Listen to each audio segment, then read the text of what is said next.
Hello and welcome to episode 121 of Fergo and the Freak. I'm that bloke from Rugby League Project, Andrew Ferguson. You can find me on Twitter at AndrewRLP. Join me as always is the glorious League Freak. You can find on Twitter at League Freak. How you going there, mate? I'm going really well. I'm really looking forward to this episode. It's about an interesting time in the game's history, and weirdly enough, probably less to do about rugby league and everything that was going on around rugby league. Yeah, so this is following on from the 1994 episode we did recently, and this is time we're looking at the hectic 1995 season, and pretty much this is the year when rugby league was played out in boardrooms. Yeah, and we've talked about this before. You could probably sum up the footy in a couple of sentences and then just do a whole episode on the stuff that happened off of the footy field. But we're going to try and weave it all together so that it's the complete 1995 season. Absolutely. So let's hook in. And on the very first day of the year, January 1, Balmain second row Danny Stapleton was forced into retirement after lapsing into a coma during a game against the Gold Coast in 94. He said, "I was very keen to play, but I went to two neurosurgeons and they both said, no way." Yeah, that's an interesting one. I wonder what he's doing right now and if he's had any further problems resulting from concussions, I guess. Yeah, it'd be good to see if he's been in touch with Dr. Alan Pearce. Yeah. Okay. In January 7, the coaches hit out at an ARL edict to ban them from the sidelines in 1995 following the ugly confrontation between Bill Harrigan and Phil Gould the year before. For anyone who doesn't know, Phil Gould was sitting on the sideline and he was hurling a bit of abuse towards the referees, and Bill Harrigan decided he'd had enough of it and sent Phil Gould out the back. He didn't want him on the sideline anymore. Yeah, send him off, basically. It's funny that the coaches blew up about it. I guess these days, the only one I can think of that really goes to the sideline too much is Ricky Stewart. He likes watching the game from the sideline. The rest of them seem to watch it from the box for the most part. So I wonder if it happened these days, if coaches would blow up or it would just be Ricky Stewart. Ricky Stewart's good for a blow up. Yeah, he really is. He's fantastic. January 8, Western Suburbs players reportedly deliver an ultimatum to club officials to guarantee all 1995 player payments, or else they will consider walking out on the financially stricken club. Yeah, and I mean, this is after West, so they've basically been on life support for, it's nearly 15 years at this point. And it kind of is, it shows that it's the beginning of the end for West as a standalone entity at this point, because they were struggling so poorly. It was kind of sad to see, and they would go on in the next couple of years to have some teams that were historically bad. Oh, absolutely. January 21, the Knights confirmed that the club has been served with a summons relating to the termination pay of former coach David Waite. Things got a bit ugly there with coaches during the mid-90s with the Knights. Yeah, and interesting that we're starting to get a little bit of court action happening. Yeah, it's already starting early. Yeah. And more here on January 22. Western Suburbs creditors have agreed to be paid only 20 cents for every dollar they owed, saving the club from possible liquidation. Wow. The club rules out player payment cuts, meaning players like Jim Sedaris will remain in the club's colours. Yeah. I mean, can you imagine 20 cents on the dollar? I suppose it's more than what Alan Bond had to pay. Yeah, that's true. That's a very good point. I think he was 1 cent in the dollar, wasn't he? That was a good deal. South Sydney captain Craig Field is sacked by the club's sacked for the club's charity shield clash with St George. Not too sure what he did there. I dare say it was something unsavoury given what's happened to him in recent times. Yeah, he was one of those players that,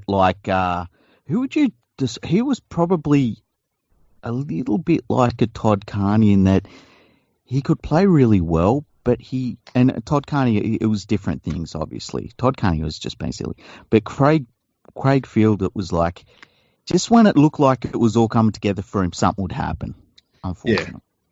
Yeah. Could go off the rails. Yeah. January 25, the Broncos announced they will appeal to the ARL over the league's rejection of the contracts of a number of senior players. That came over some concerns, I guess, that they were either over the cap or paying them too much outside the cap, I think it was. Yeah, and to set this up too, the Broncos have had a lot of gripes with basically the ARL, New South Wales Rugby League. They've been called a couple of different things at this point. And this is starting to build. So now they're starting to have problems with them at basically every single level. Like anything that goes against them, they blow up about. Anything that happens in the game, they're not happy with. And it's really starting to get bad at this point in 1995. Yeah, they're like disgruntled teenagers at this stage. Pretty much, yeah.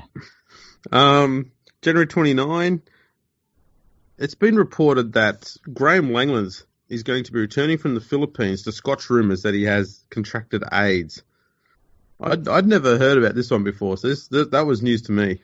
Yeah, I'd heard about it. It was one of those things that had been like lost, and when it was brought back up, it was like, oh yeah, that's right. Really strange, really strange. And I guess too, the thing about, I mean, people look at AIDS differently now than they used to in terms of like back in 1995, there were ads on TV basically saying that this was an epidemic that was going to sweep through the population. And so, yeah, if somebody that's right, the Reaper with his 10-pin bowling.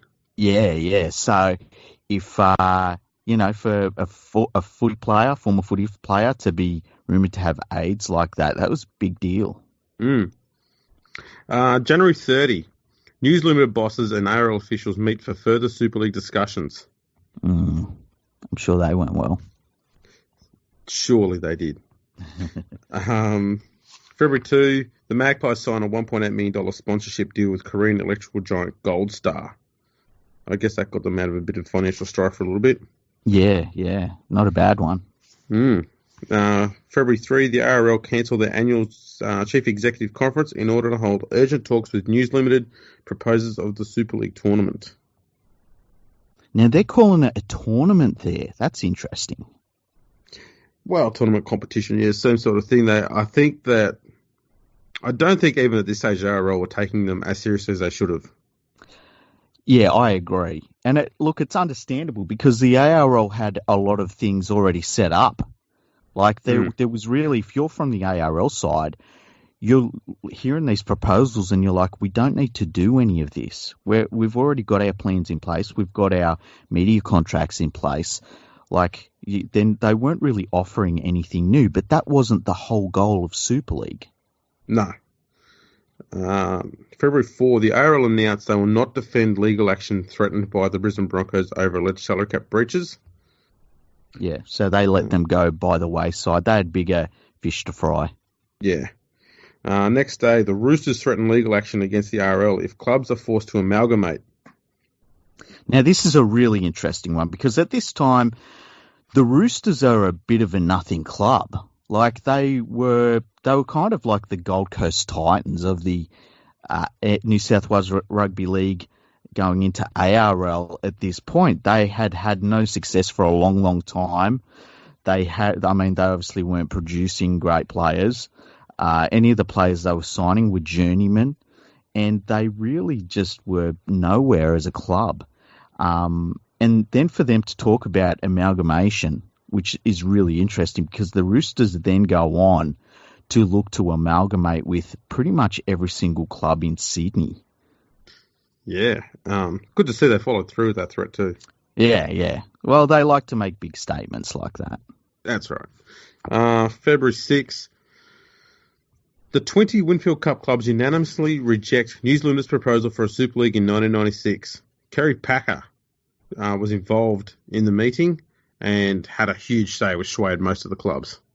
Now, it's got to be said now, Kerry Packer owned the television rights for Rugby League in Australia, and my guess is he probably said, if you go this route, I will sue everyone. Probably, and I believe he also had the pay TV rights, even though he didn't have a pay TV network. Is that right? Really? Well, the ARL had done a deal with Optus Vision, and so I mean, all of the media. This is a thing to remember. All of their media deals were set. Like it wasn't like they were coming up, and they were longer term media deals as well. Yeah, they were. So, but yeah, Gary Packer and Channel 9, they had a stake in all of this, and that needs to be remembered that all of these media companies have a stake in rugby league at this point, whether they have contracts with them or they want in on a contract. Yeah, and we're going to hear an awful lot about contracts and how utterly pointless they were at this stage. Pretty much. The first one here is when the ARL asked the clubs to sign an updated contract pledging their allegiance to the head body for the next 5 years. Yeah, and that's an interesting one. Now, they had previously in 1994 on the Kangaroo Tour, they'd done something very smart. They got the Kangaroo tourists together, the elite players in the game, and they said, just so that you're eligible to play for Australia, we just need you to sign these loyalty agreements. And the players were like, yeah, we'll sign them. What they didn't realise was they were signing away their right to play in any other competition. Now, at the time, it really didn't seem like much, but it would become a very, very big thing in the game over the next couple of years. And now the ARL is trying to get the clubs to do something similar. That's right. That's a lot of smoke and mirrors going on in 95, and that's a good example of how a lot of it ran. Mm-hmm. February 7, the Broncos refused to sign the loyalty pledge on the grounds that the agreement was not appropriate to the circumstances of a private club, which is what they were. And the following day, they signed a modified loyalty agreement 6.5 hours after the deadline had expired. Yeah, and my guess is that loyalty agreement would have allowed them to compete in the competition that year. Probably had a lot to do with things like insurance and stuff like that, but also obviously left the door open for other things that were happening at the Broncos. Yes, and convenient timing here, because the day after that the Broncos signed that loyalty agreement, a Brisbane court was told that the Broncos could be facing a $1 million fine unless their salary cap dispute is settled. Yeah. And the day after, the Broncos and ARL settled the differences in a private meeting between Paul Morgan and John Rebo, alongside league bosses Ken Arts and John Quayle. I'm wondering how much of that salary cap was ignored in return for don't cause any more drama. You would think so. And the thing is, the Broncos at this time, and I've said this before, I think that the team that they had around this era was the best team they ever had. I think it was better than the team they had even during the Super League season. They had a lot of great players in this team, and they did things like, I remember reading Wayne Bennett's book, and he was talking about how they needed some new forwards, and so they signed Glenn Lazarus, the best forward in the world. Yeah. February 12, the Telegraph reveals that patrons were forced to pay up to $37.50 for a ticket to the Tooheys Challenge opener at the Hyatt Regency. Now, the Tooheys Challenge was a short-run Challenge Cup pre-season tournament that went on before the competition kicked off proper.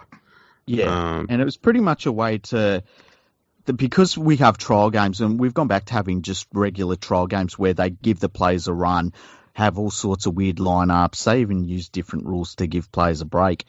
But at this stage, they were trying to monetize it and make it mean something. And so that's what this competition was. Yeah. February 15, Cronulla shelved plans to merge with either St George or Illawarra. Now, a merger with St George would have been pretty much the death of the Sharks. But if they had have merged with Illawarra, that would have been really interesting. And I think it would have been absolutely massive for both clubs. And I think it would have been a good move. I agree. Always hoped that Cronulla and Illawarra had a merge, but not to be. February 19, the ARL are investigating ways of privatising the game. Yeah, and they're on the back foot a little bit with that one. Yeah, someone's already come up with that idea, guys.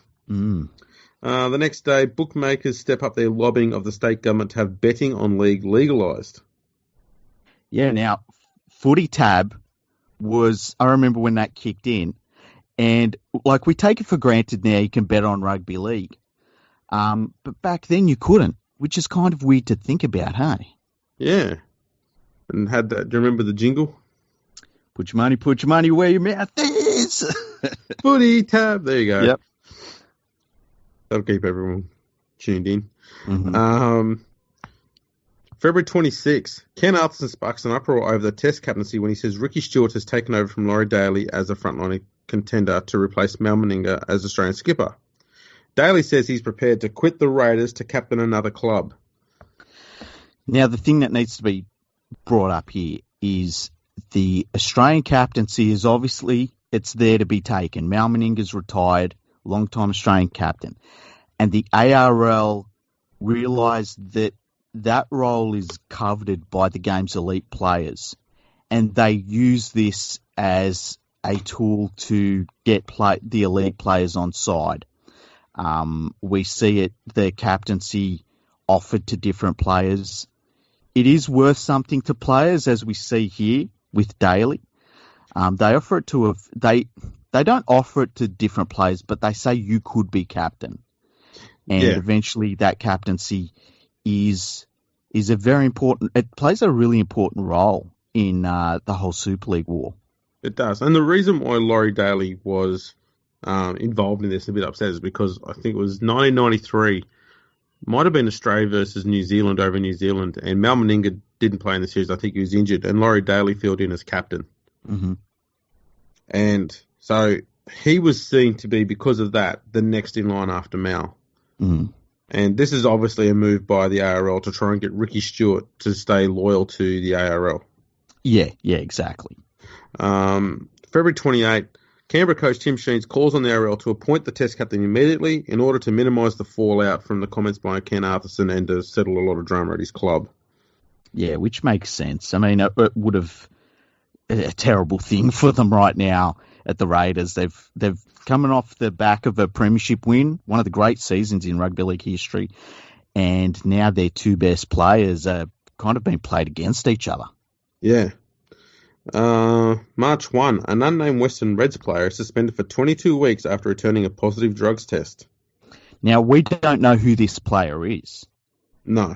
So, but the Western Reds have only, I mean, at this point, they're only just starting to play games. Yeah, they haven't even played an actual round one match yet. Yeah.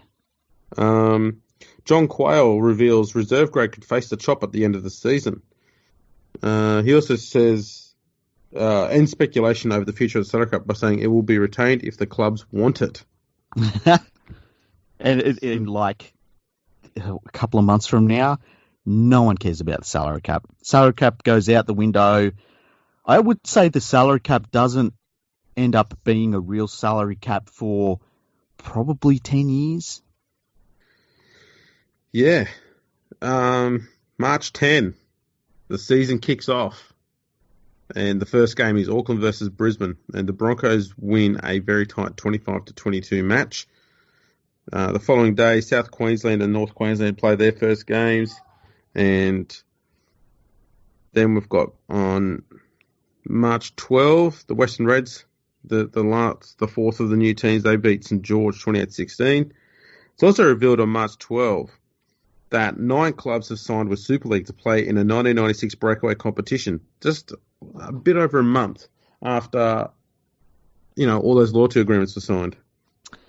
Yeah, and Super League had a really funny strategy, and it was a smart strategy, the way they went about things. They basically offered clubs the ability to have a part of a Super League franchise that had the same name as them in the same location. And if they didn't do that, they said, well, we're going to start this club anyway, and we're going to leave you out in the cold. And so it was almost like a threat to clubs. But the way they went about it was very, very smart. Absolutely. They knew what they were doing. Yeah. Ken Arthurson and John Quayle rubbished the report, saying someone is either not telling the truth or is living in fantasy land. Yes. March 14, the International Rugby Football Board make the historic decision to allow Rugby League players to return to Rugby Union. Yeah, so Rugby Union is now a professional code. They saw the writing on the wall a little bit. Super League was starting to, or the idea that there was going to be a war for players started to really gather momentum. And Rugby Union knew if they didn't start to really pay players, they were going to have all of their players just taken up, especially when you look at where the ARL found itself. And even over in England with the Rugby League over there was so much money starting to get involved in it. And so Rugby Union decided to go professional. And in some cases, it was really just they decided to start paying taxes. Pretty much. March 15, a meeting between News Limited boss Ken Cowley and Ken Arthurson sparks talk of a peace deal between the two organisations. Arthurson said, Mr. Cowley reserves the right of his organisation to approach clubs on separate deals such as sponsorships, but said any Super League proposals would be directed via him. Yeah, that didn't turn out to be the case. Yeah. Ken should have read up on about, what Germany got up to before World War II kicked off. Yeah, pretty much. March 19. It's reported that the ARL have discussed a two-tier competition structure in an attempt to thwart the advances of Super League. An elite 10-team A conference and a second-level B conference would operate within the framework of the overall competition.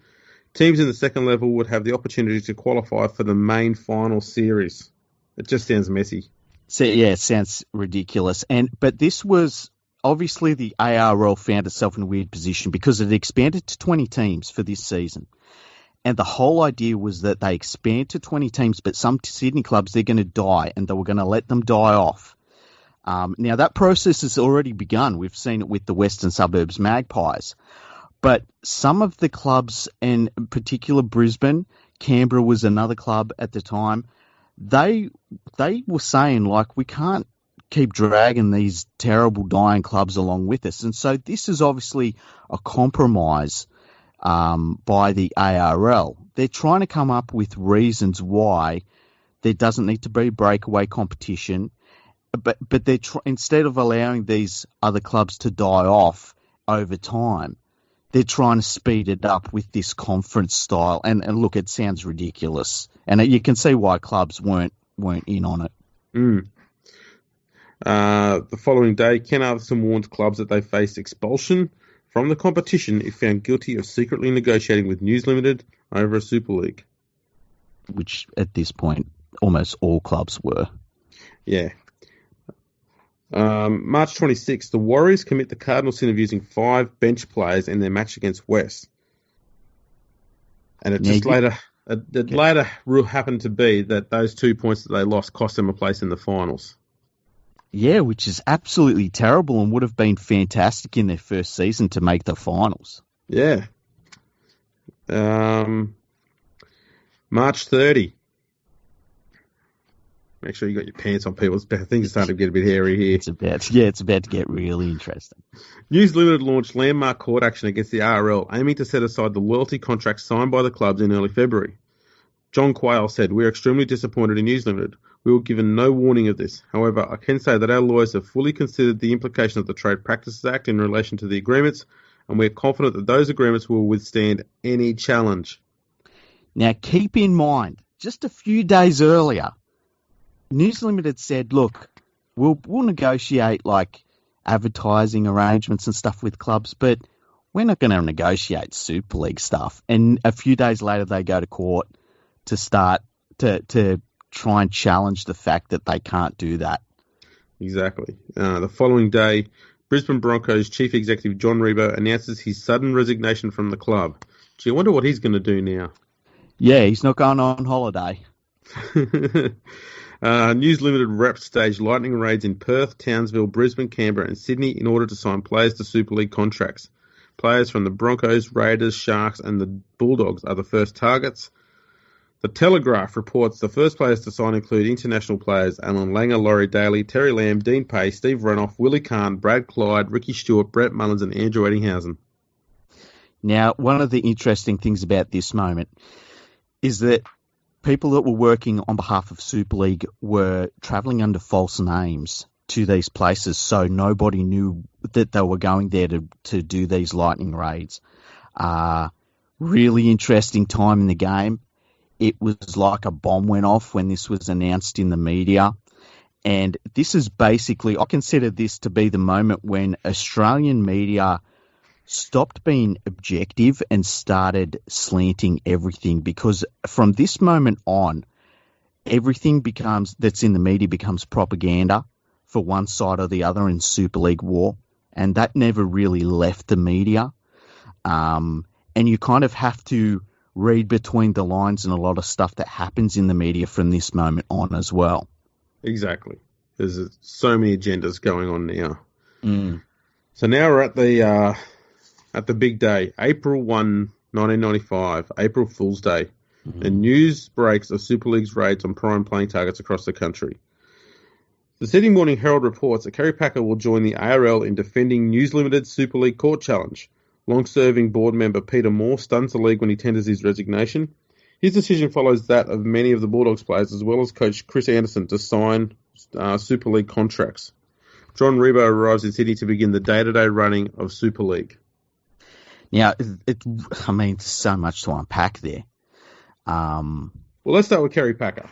Yeah, Kerry Packer owns the TV rights for Rugby League in Australia. So he's basically just shoring up the investment he has made in the Australian Rugby League TV rights. So, and you get a lot of this from this time in the game. You get people say, oh, well, this person was trying to protect what Rugby League was all about, and this person wanted to have this happen for the game and stuff.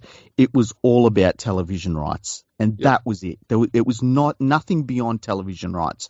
And that's all Kerry Packer was doing, was just protecting his investment in the broadcasting rights for the game. Peter Moore, he was on the ARL board, and he also was obviously running the Bulldogs. Now, with the Bulldogs having negotiated with Super League, it put him in a really bad situation, and that's why he had to stand down. Yeah, he was also a long time and very close friend of Ken Arthursen's, and he didn't want to be opposing him on something like this. So I think he took the noble option in his mind, and probably overall, I guess, too, in the situation, to not be involved with the club anymore, which is very sad for the Bulldogs because he was a brilliant administrator. Yeah, and this was a weird time in the game that a lot of long-time friendships were destroyed, and it's remained that way to this day. Yeah. A lot of things broke down over the Super League war, and that was really the first really public thing that happened. And I think it really, in a way, it tarnished everyone.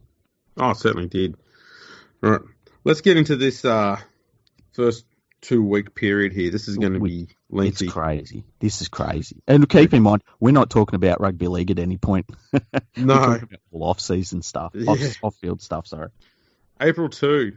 There are reports that Bradley Clyde has signed a contract with News Limited worth $7 million over 7 years. That'd make him one of the highest paid players in the game today. That's insane. Insane money then. Sharks, Raiders and Bulldogs are given a week to convince ARL officials that they shouldn't be expelled from the Premiership over their Super League dealings. The ARL announced a system by which players who remain loyal to the league will receive grants worth as much as $100,000 each. The ARL announces that players who have signed with Super League will not be considered for rep duties. Paul Morgan from the Broncos offers to act as mediator between News Limited and the ARL. He said, I think it's fair to say we have been critical of the current ARL setup, but we believe the administration should administer the game. And that he's talking about the ARL administration should administer the game. Morgan also admits that the Broncos would switch to Super League if the majority of their players signed up. Ken Arthursen makes an impassioned address to fans at Brookvale Oval, pleading for the public support in the battle against News Limited. Alan Jones, football manager at South Sydney, blasts the Super League concept, saying, it's not Super League, it's Super Greed. This issue is not about footballers, not about players, not about the public. This is about a quick quid for a handful of people. And young Cronulla prop Adam Ritson decides to reject Super League after earlier having accepted a contract worth $250,000 plus a substantial cash bonus. He had been offered a 24-hour get-out clause, which he utilised. Yeah, very, very busy. That's a So busy much, April 2nd. so much happening, so much happening. It's interesting that the ARL really used, and everyone's putting out public. They're putting out statements and they're trying to win the minds of fans and stuff. And in some cases it didn't work, other cases it did. The ARL's line to fans was basically they're trying to take your game. Yeah. And it worked to a certain degree. But yeah, I mean, it turns into the greatest silly season that's ever happened in any sport that I can think of. It's kind of funny, though, that after hearing that Bradley Clive has been going to be offered a $1 million a year contract, that the ARL's only counter that was to give people up to $100,000.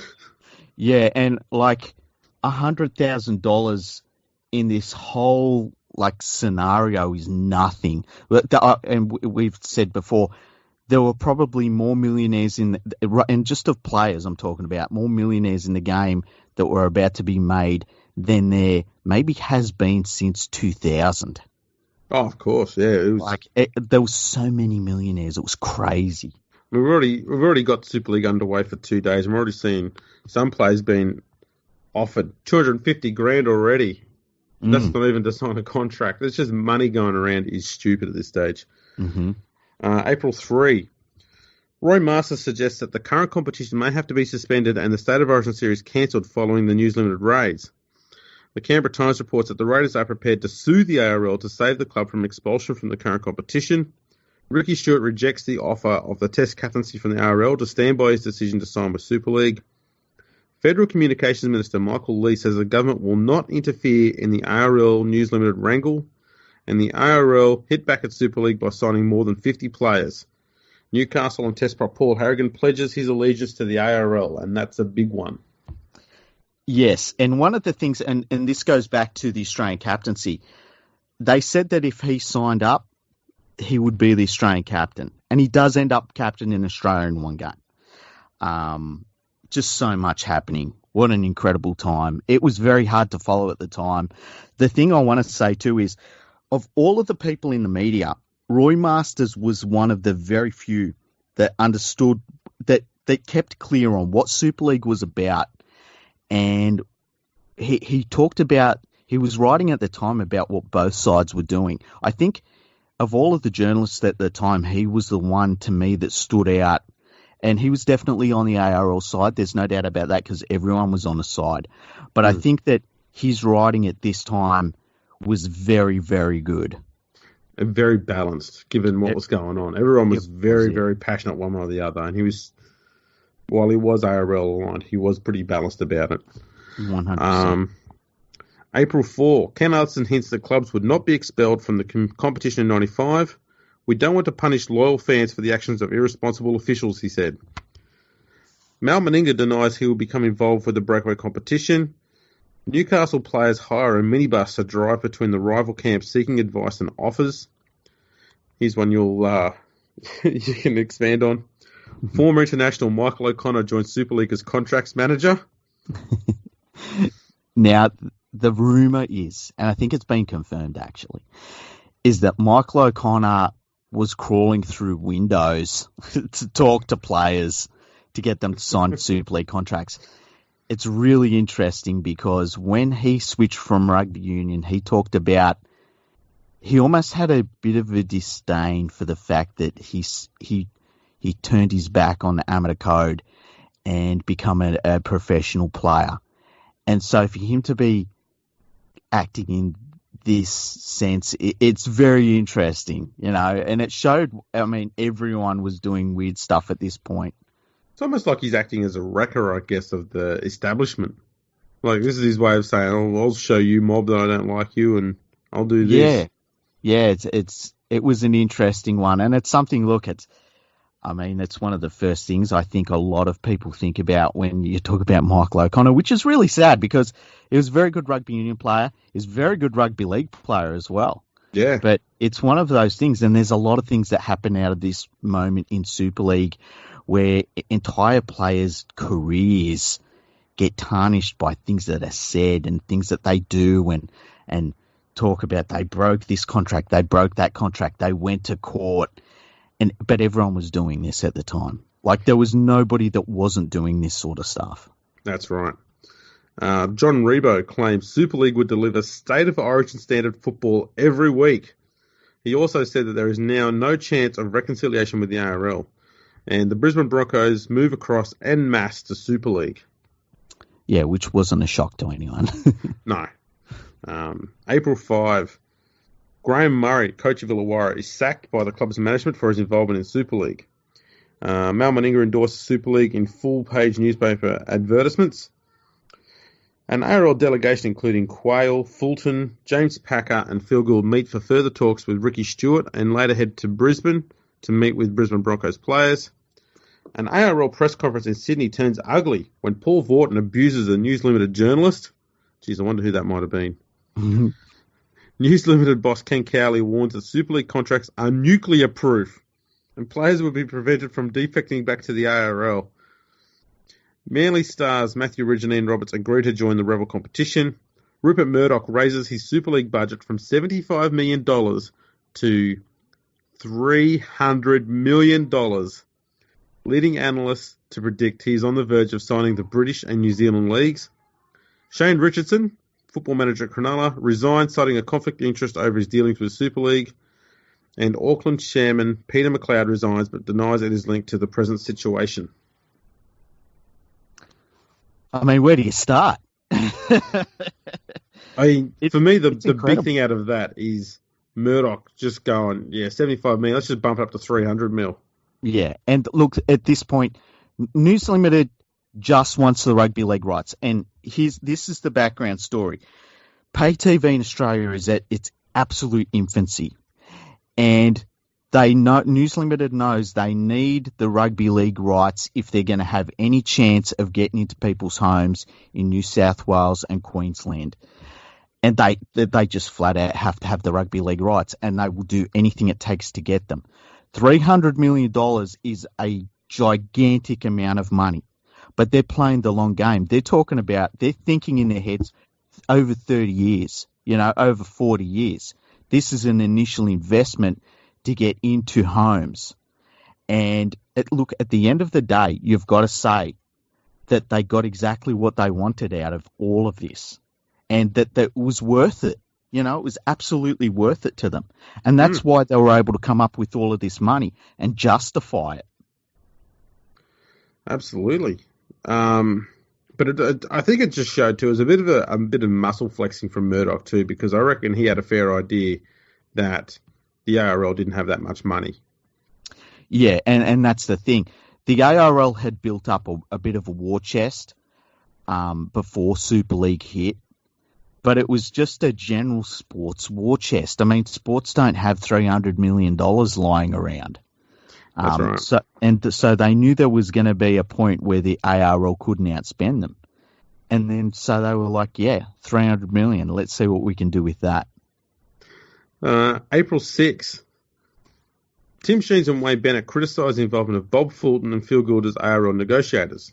Now, the reason for this is Bob Fulton is the Australian Test coach, Phil Gould is the New South Wales Origin coach, saying it gives them a potentially unfair advantage in future dealings with players. Rupert Murdoch claims victory in the Super League battle after just 6 days. I think we've just about won it.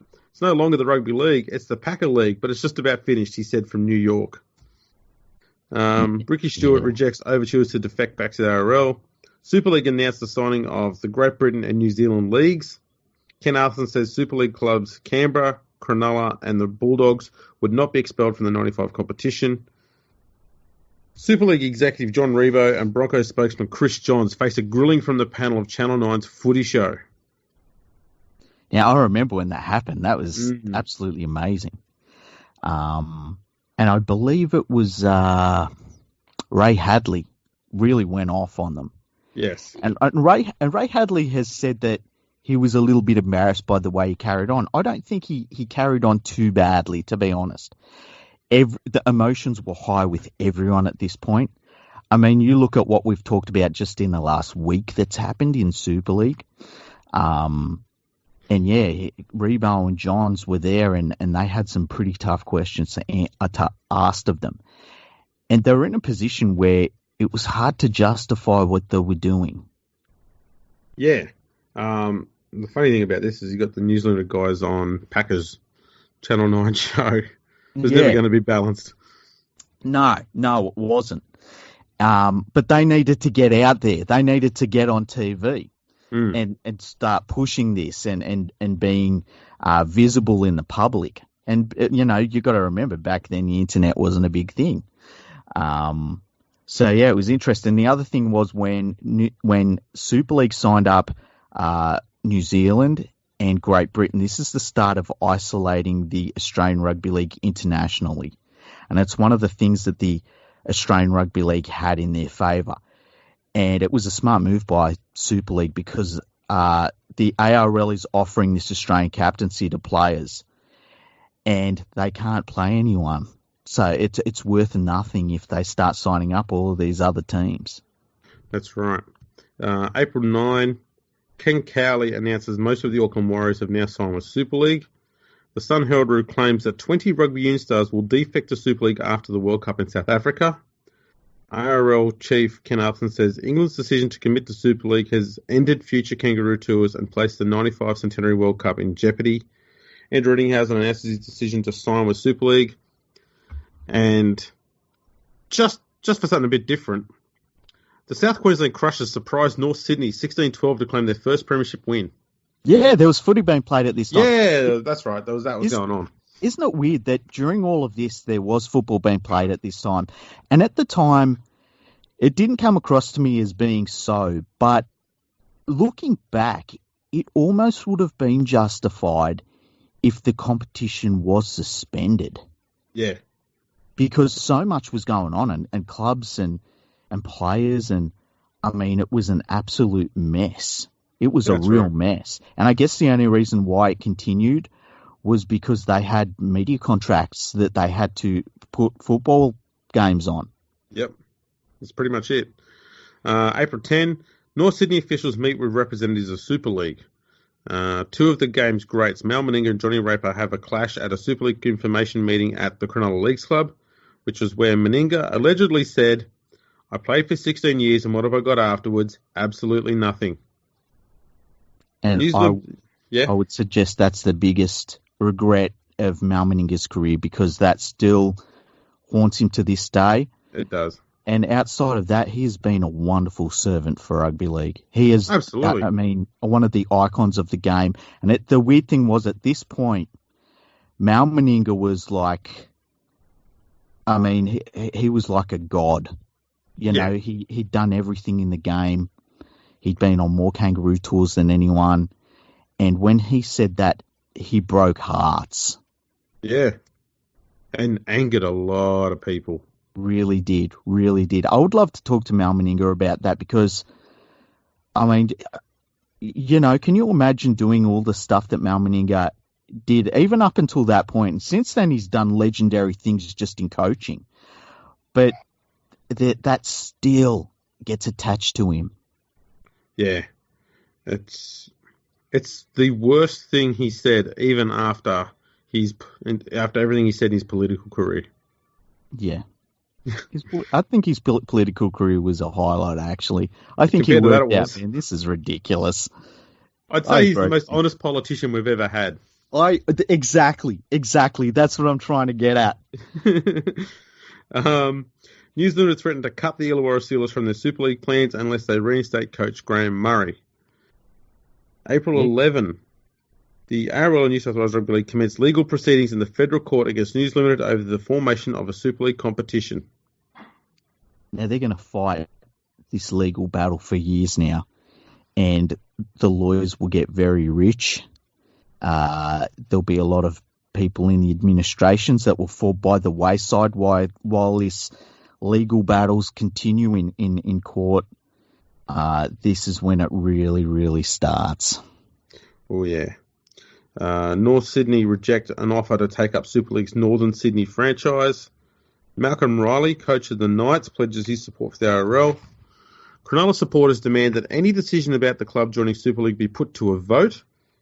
More than 40 players from Illawarra, Manly, St George and West attend a meeting at the St George Leagues Club to receive an update from the ARL about the latest developments. Rugby union authorities in New South Wales and Queensland declare that the sport is no longer amateur. And St George players and coach Brian Smith meet with News Limited representatives to determine just what is on offer. Yeah, everyone was having a listen at what was being offered, and it was crazy. It was absolutely crazy. Players, their salaries were going through the roof, and just every player. It wasn't just the stars. Like, everyone was getting signed up. Reserve graders were actually worth something now. Yeah. And so they were literally going and having giant meetings and seeing what was on offer. April 13, Western Reds coach Peter Mulholland faces a sack over his involvement with Super League, and Kerry Bowstead, the chief executive of North Queensland, quits in protest at his club's negotiation with Super League officials. Yeah, and there was a lot of that sort of thing happening. People were quitting on principle over different things. And I think that's why it was so heated, because there were people that were standing on principle and saying, look, I don't agree with what we're doing as a club. And then other people were looking at it from a dispassionate point of view, and it ruined a lot of friendships. That's right. April 16, Chris Anderson, coach of the Bulldogs, reveals he's been sacked as the country coach because of his involvement with Super League.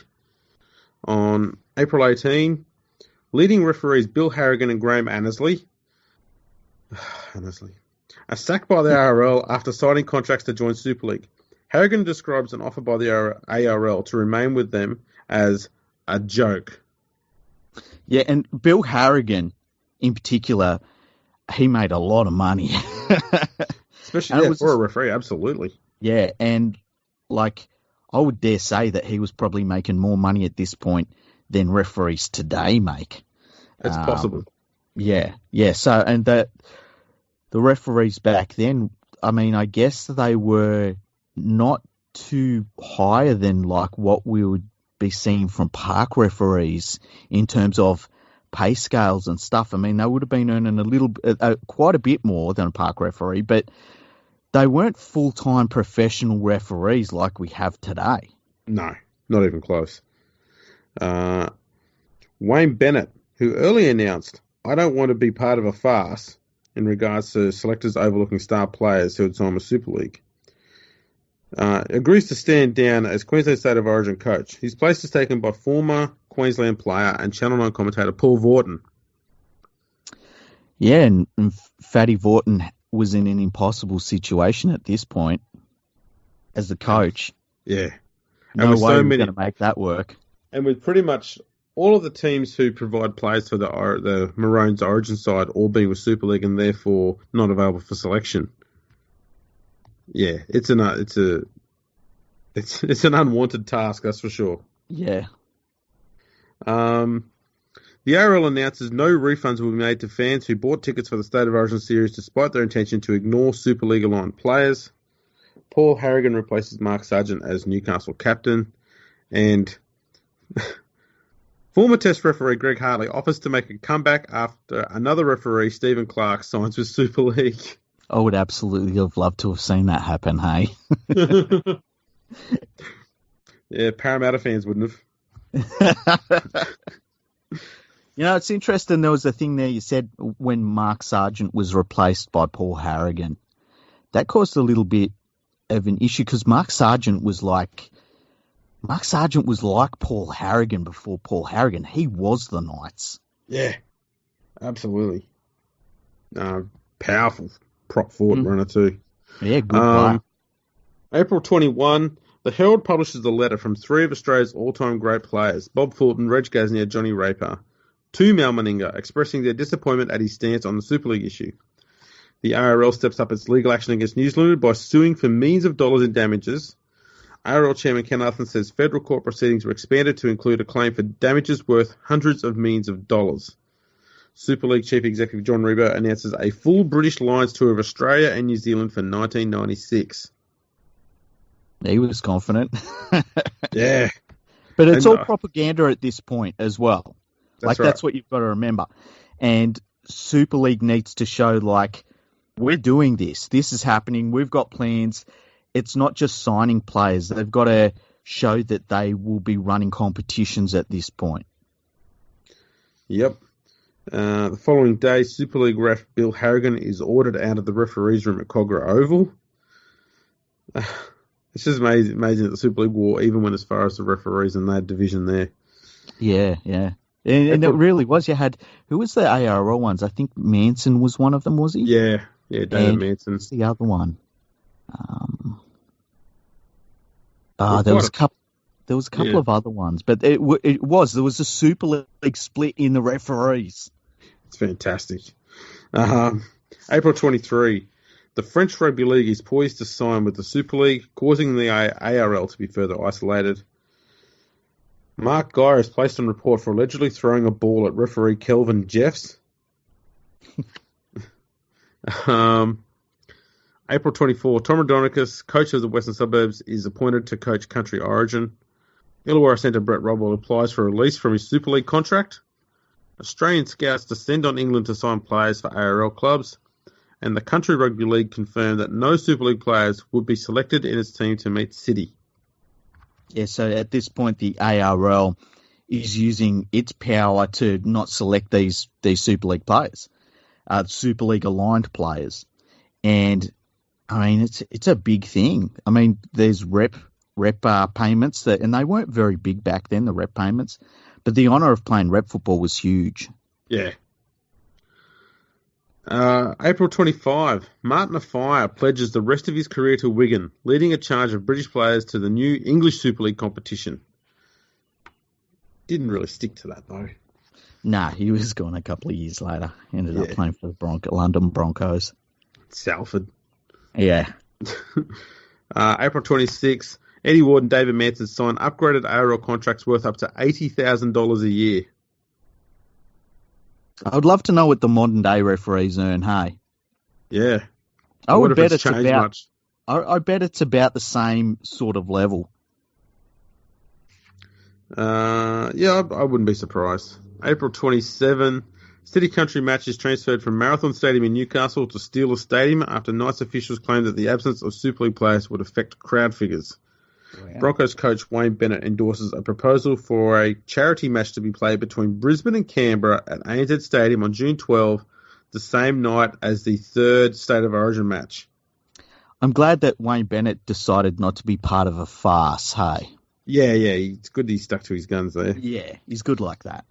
A Newcastle consortium lends its support for a separate Super League side for the Hunter region.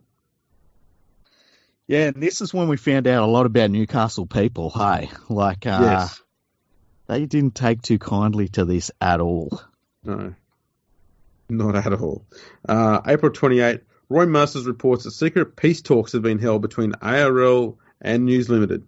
Super League announced a Hunter consortium as the first official franchise. Gordon Tallis signs with Super League. The protracted battle over the future of New Zealand star Ruben Wiki is settled out of court when Auckland agreed to allow him to continue playing with Canberra. Now, my guess is with the Ruben Wiki thing, that was probably part of the Super League dealings, because there was a contract wrangle between him wanting to stay at the Canberra Raiders, but he'd signed a contract to go and play for at this stage, Auckland Warriors. And I would guess that the Auckland Warriors dropped that because they knew that what was coming up, it didn't really matter. Like, the contract he had signed didn't matter anymore because he'd signed a Super League contract. April 29, Ken Arthurson claims a compromise deal with News Limited could be struck within days. Now, right. I can't imagine what that deal could have been. Do you? Well, the only one that will come to mind is that the game would be Super League would get control of the game, but the ARL administrators would run it. Yeah, and I guess with the media contracts they had, maybe News Limited had said that they would pay those out or something. There would have been a lot of money have to change hands, because the big thing they would have had to do there was pay out Packer. Exactly. He would not have wanted to relinquish the Rugby League. Yeah, definitely. But once again, they're playing the long game. You know, it's going to be worth it to them if they can get a pay TV box in so many homes in New South Wales and Queensland over the next 30 years. April 30, closing out the month. Yeah, 1 month. Ken Arthurson says John Quayle will not be sacrificed under any ARL Super League compromise deal. Phil Gould, coach of the Roosters, complains about the Warriors' use of drums at Ericsson Stadium, which he says are intimidatory and unfair. God, he could even whinge back then. Oh, like no one else. Yeah. And the Cowboys win their first match, surprising Illawarra 14-10 at Steelers Stadium. Nice. And footy's still being played. Footy's still being played. Man, what a chaotic month. It really was. May 1. John Quayle is asked to leave a meeting of 16 premiership clubs convened by Newcastle chairman Terry Lawler at Sasseney Leagues Club. Lawler tells club officials that some clubs wouldn't attend the meeting if Quayle was in attendance. Quayle describes the events as the worst in my time as chief executive. Clubs agree that a rationalisation of their numbers is necessary, but they do not determine a timetable for this to happen. Yeah, and of course it's never themselves, it's other clubs. It's those, it's always someone else in rugby league that needs to be rationalised. That's exactly right. Vested interest at their absolute peak right there. Yeah, but it only has been in place since 1895, so... That's true. May 3.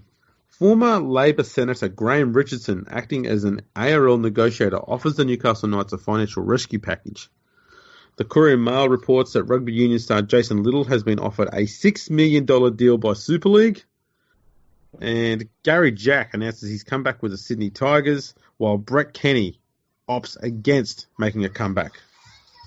Now, these players weren't that old. No. And so it makes sense because these players, it'd be like Jonathan Thurston now if all of a sudden players started earning $10 million and reserve graders were getting like $1 million. Of course he'd come back. Exactly. May 4. Claims of a best-of-3 grand final system will operate as part of the ARL's competition plans for 1996. What a terrible idea that would be. May 5, 11 ARL-aligned clubs initiate legal proceedings against Brisbane and Canberra after those clubs admitted taking up Super League franchises. Yeah, that's a weird one. There's just court cases everywhere now. May 7, Network 10 has offered Canberra and Brisbane $300,000 to televise a charity match between the clubs at ANZ Stadium on the same night as Origin 3. The Brisbane Broncos risk losing their premiership points by playing hooker John Driscoll against the Western Reds. The ARL had ruled Driscoll ineligible earlier in the year because his contract put the Broncos over their $1.8 million salary cap. If they were paying their players $1.8 million, I'm a monkey's uncle.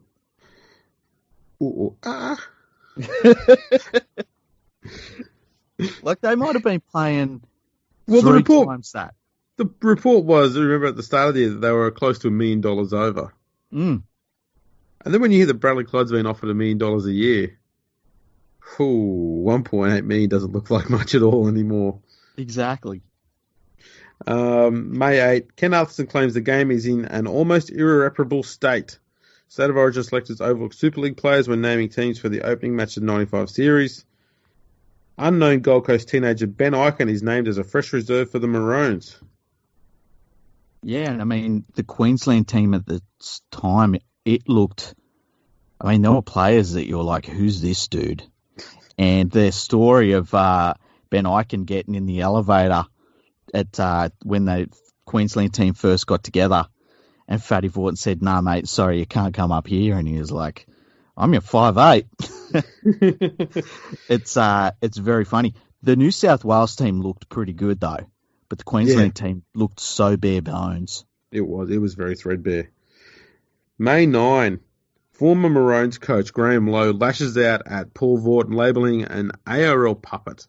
Paul bagged me, the team, and some players and gave us no hope in 91, Lowe said. If he can do half as good a job building up the team for this series as he did tearing them down in 91, they'll go close to winning. Wow. That's one worth keeping. Well said, Graham. To be fair, he is on the money. He is on the money. They come back and bit him on the ass pretty hard though. Those words. Yeah. May 10, the ARL board ratified their two-tier competition structure for 1996. Brisbane and Canberra abandoned plans to play their charity game. And what else we got here? Penrith coach Royce Simmons and 18 other clubs' top 20 players announced their signing with Super League. Yeah, now this was interesting because obviously I'm a Panthers fan. And during this ARL Super League stuff, I mean, I was kind of on the side of the ARL. I didn't like, and it was because I didn't like the way this was all happening. And I never felt like, well, my team had signed with Super League, so I'm Super League now. I just never felt like that. Like even back then, I was a fan of the game first, and what my club didn't necessarily guide me as to my opinions on the sport. So yeah. Yeah, I was definitely RL aligned, but I was kind of a historian, so I liked the history of the game and all that sort of stuff, I guess. Also on May 10, Ken Atherton threatens to bypass the New Zealand Rugby League and select a team of Kiwis chosen from ARL clubs for the 3-test series against Australia. Yeah, it's an interesting one. Yeah, I mean, he still wanted to have test matches because he needed that international cherry, but he had no other nations to compete with because they'd all signed with Super League. Yeah, and they were so isolated and they really struggled to put anything together at all. And that was a really smart move by News Limited to do that. And as I said, that whole thing of like you could be a Kangaroos player, you could be the Kangaroos captain. It goes out the window if they can't play anyone. Exactly. May 11, Atherton vows to sue any Panthers player who is signed with Super League after having already signed a contract with the ARL. Brad Fittler hits out at his club's decision to switch to Super League, saying, "The first I heard about it was in the newspaper."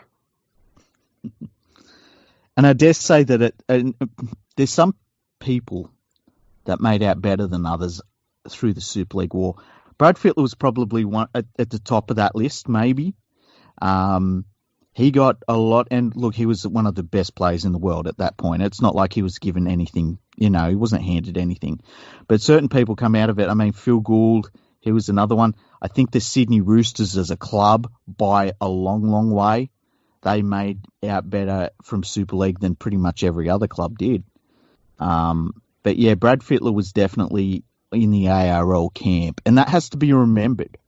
Yeah, he was always there too.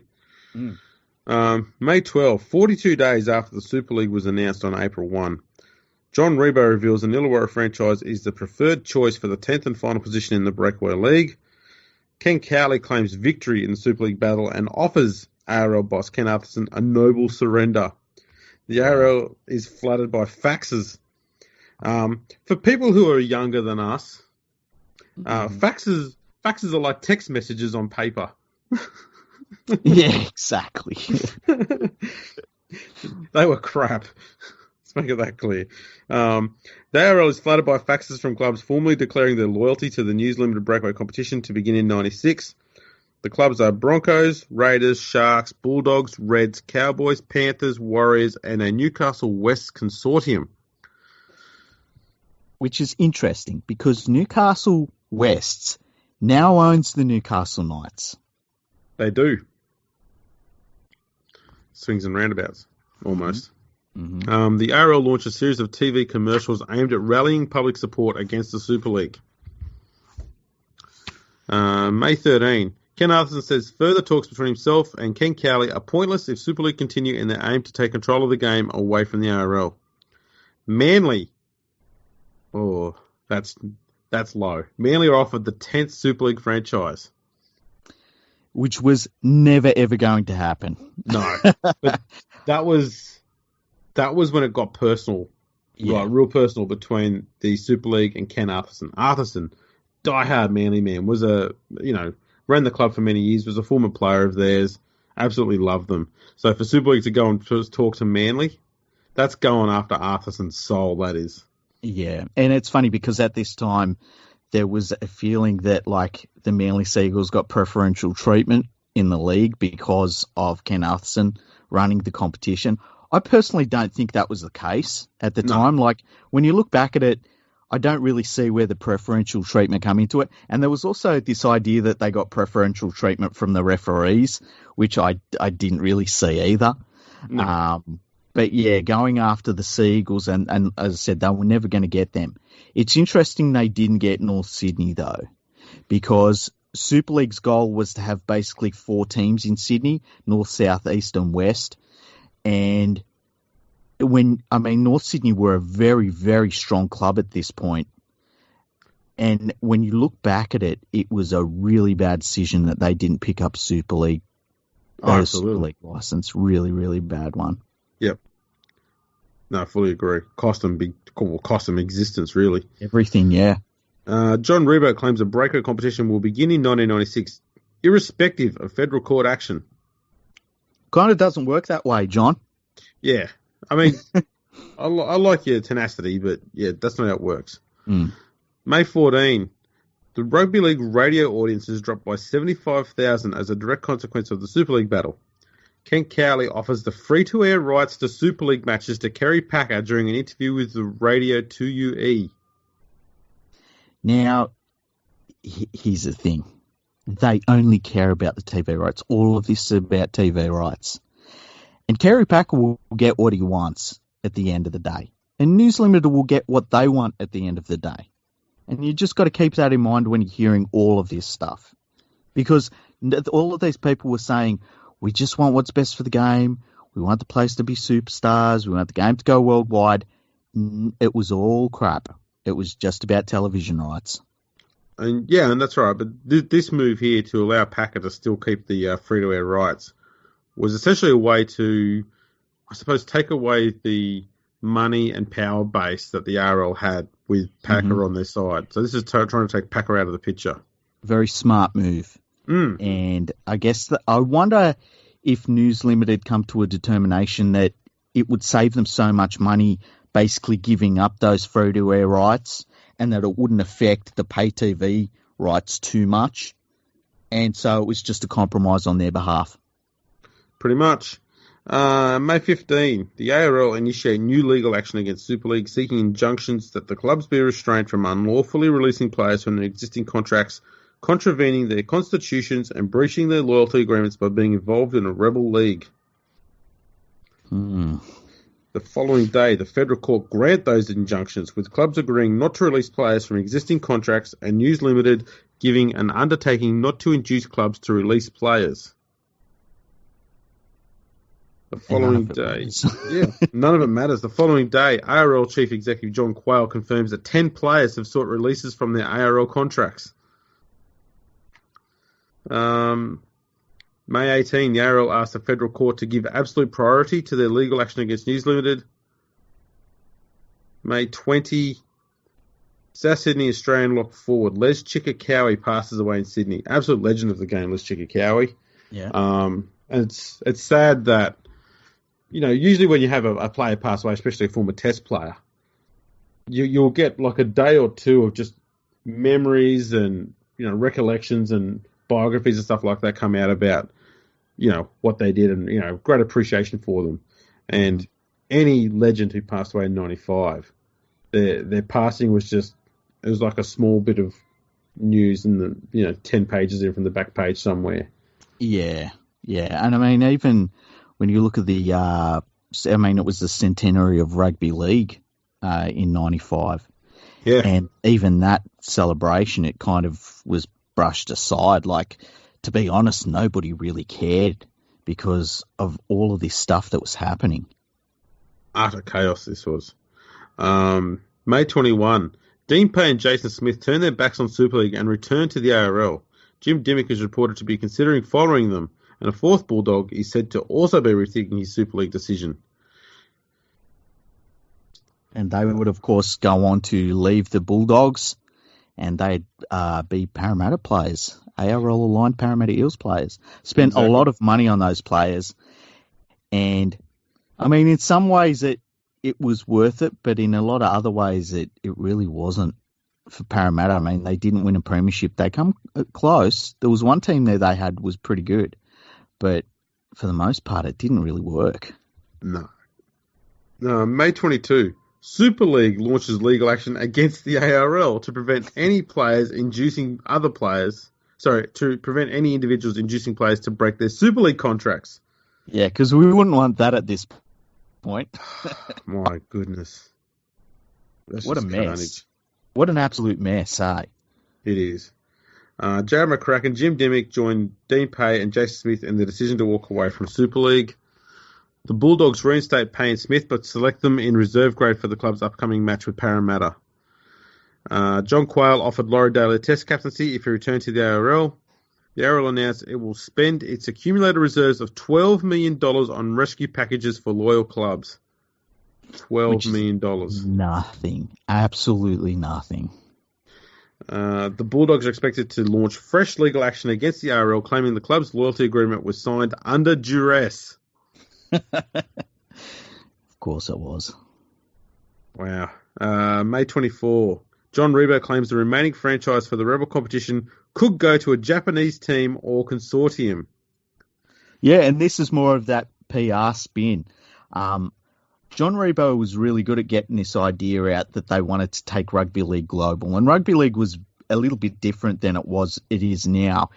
It was always looking to the next expansion. It was always looking to beyond its own horizons. It's not like that anymore. And Super League is a lot of to blame for that. But yeah, he was talking. I remember there were Super League and Super League aligned players were talking about they would be recognised in like India and they'd have teams in Japan, and there was all of these sorts of claims that were made, and it was just silly. It was all silly. Oh yeah, the big talk up a big game. That's what was going on here.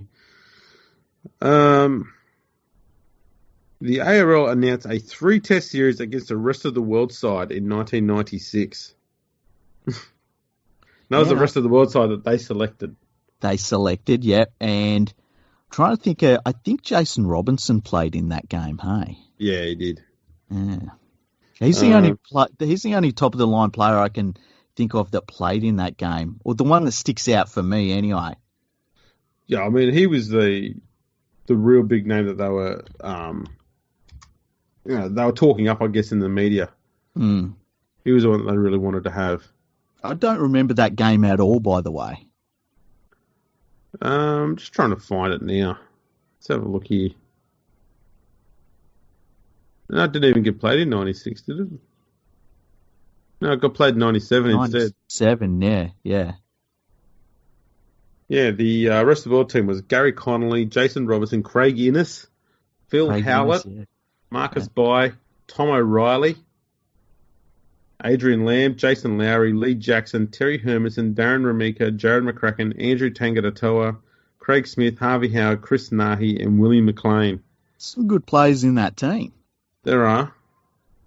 There's some you go, who? Yeah, there is, yeah. It's an interesting team, though. Gary Connolly, he was a very, very good British player.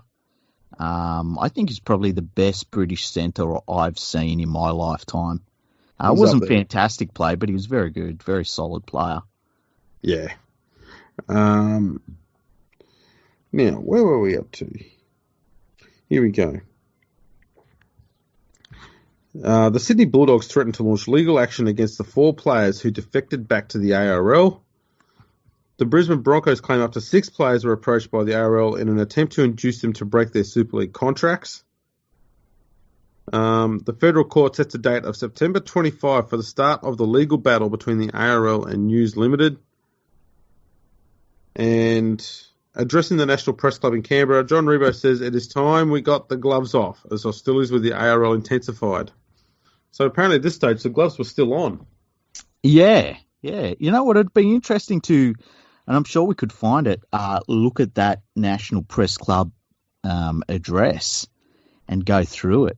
Maybe we could do an episode on that and just, it'd be interesting to see the lines that he was saying and the way that he was approaching things, because John Rebo, to be fair, he did a pretty good job. Considering the job he was given, he did a good job of it. And it was a thankless one too. I mean, John Rebo, there'd be plenty of people in the game that would spit on the ground when you say his name still.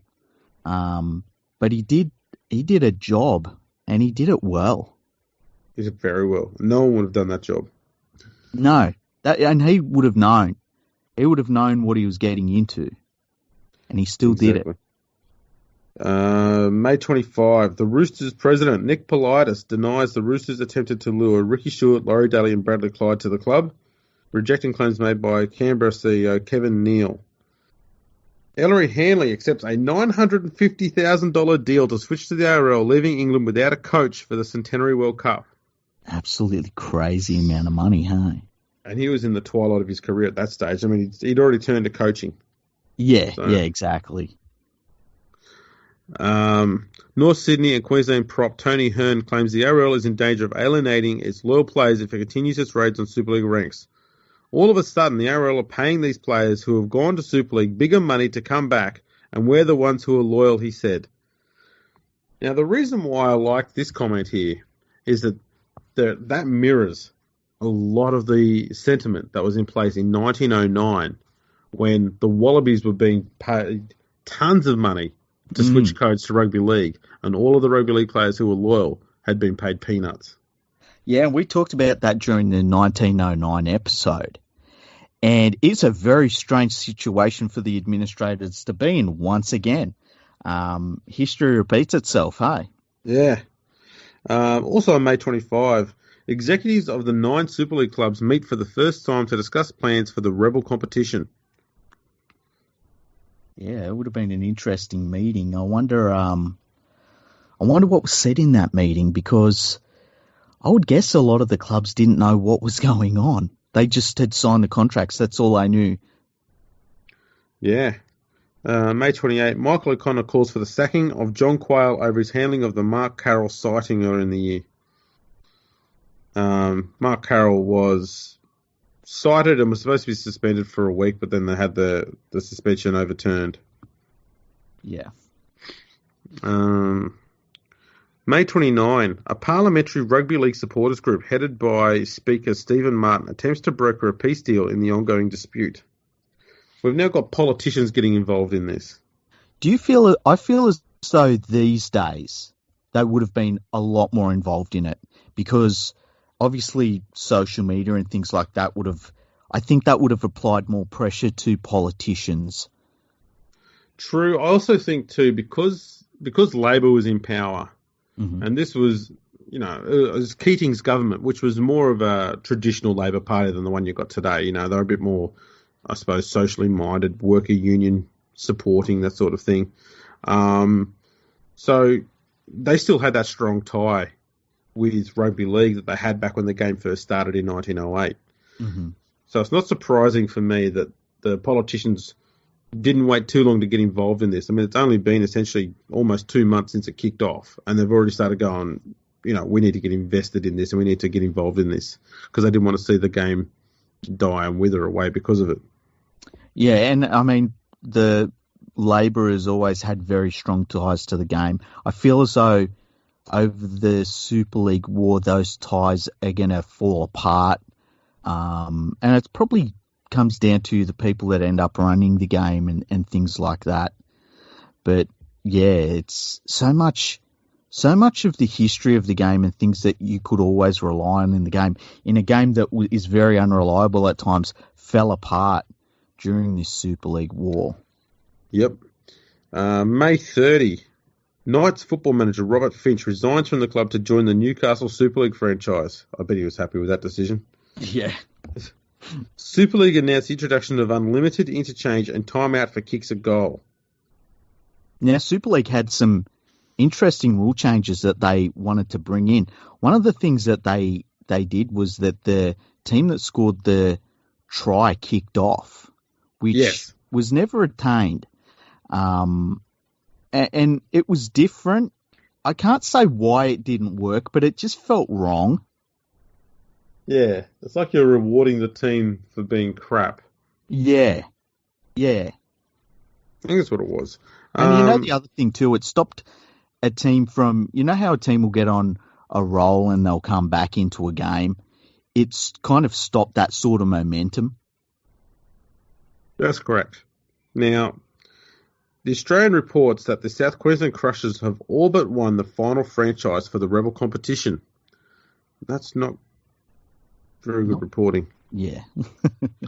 Player managers Wayne Beavis and Sam Ayub dismissed New Zealand's threats to sue them over their involvement in the defections of the 4 Bulldogs players. So even the player managers are picking sides. Yep. June 1. We finally made it to the middle of the year. Nice. Former Knights captain Michael Hagan signs with his Newcastle Super League franchise as an administrator.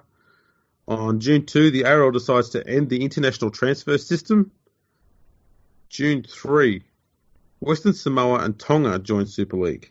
June 4, Fiji joins Super League. June 5, Super League completes its raid on the Pacific nations by announcing the signing of Papua New Guinea. ARL chief Ken Arthurson labels PNG signing as just about the ultimate betrayal. Australia has spent tens of thousands of dollars supporting and encouraging the game in PNG, and now they have sold out to a multinational company with no feeling for the game. Yeah, that's some harsh words there. Is. And yeah, now the ARL is completely isolated at this point. Yep. It's interesting. In Fiji, they had a Super League war as well. So they had a Fiji ARL and a Fiji Super League. Yep. The Knights end months of speculation about their future by pledging their allegiance to the ARL. That would prove to be one of the most important decisions made in the whole war. Yeah, and I mean, obviously at the time it was very important. A lot of key players in that Knights team as well. But I think at the time it wasn't, people didn't realise obviously how big of a move that would be. The Knights were a good solid team, but they were just about to become a great side. Yeah. And obviously with the 97 grand final, I mean, all the money in the world couldn't buy what happened in that grand final. And that was huge for the ARL. Yeah. The ARL threatened legal action to prevent the Centenary World Cup going ahead if Super League-aligned countries attempt to interfere in Australia's selection process. The New Zealand League threatened to ignore any suspension handed out to John Lomax after he is cited for a high tackle on Illawarra prop Peter Johnson. And the ARL launched an investigation into reports that North Sydney players misbehaved on a flight from Perth to Sydney. Good to know that something's never changed. There's a bit of player misbehaviour going on. Yeah, exactly. June 7, John Lomax is found that he doesn't have a case to answer. So it saves a bit of a drama there. Mm-hmm.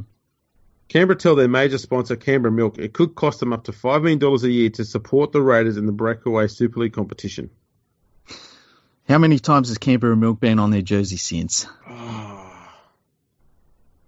Once? Have they been on there once? Can't remember.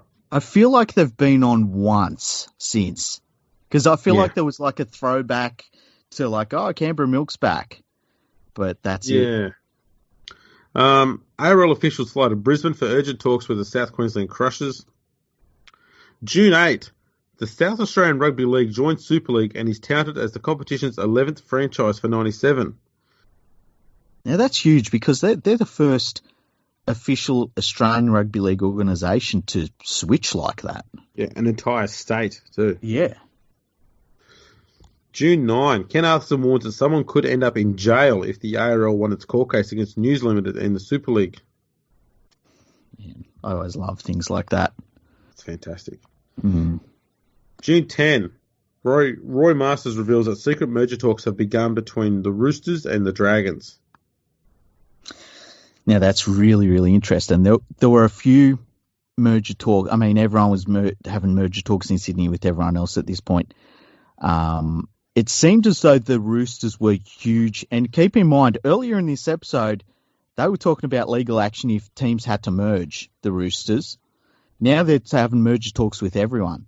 And they basically wanted to take over the club that they were talking with, take their logo and their name and stuff, and that was pretty much it.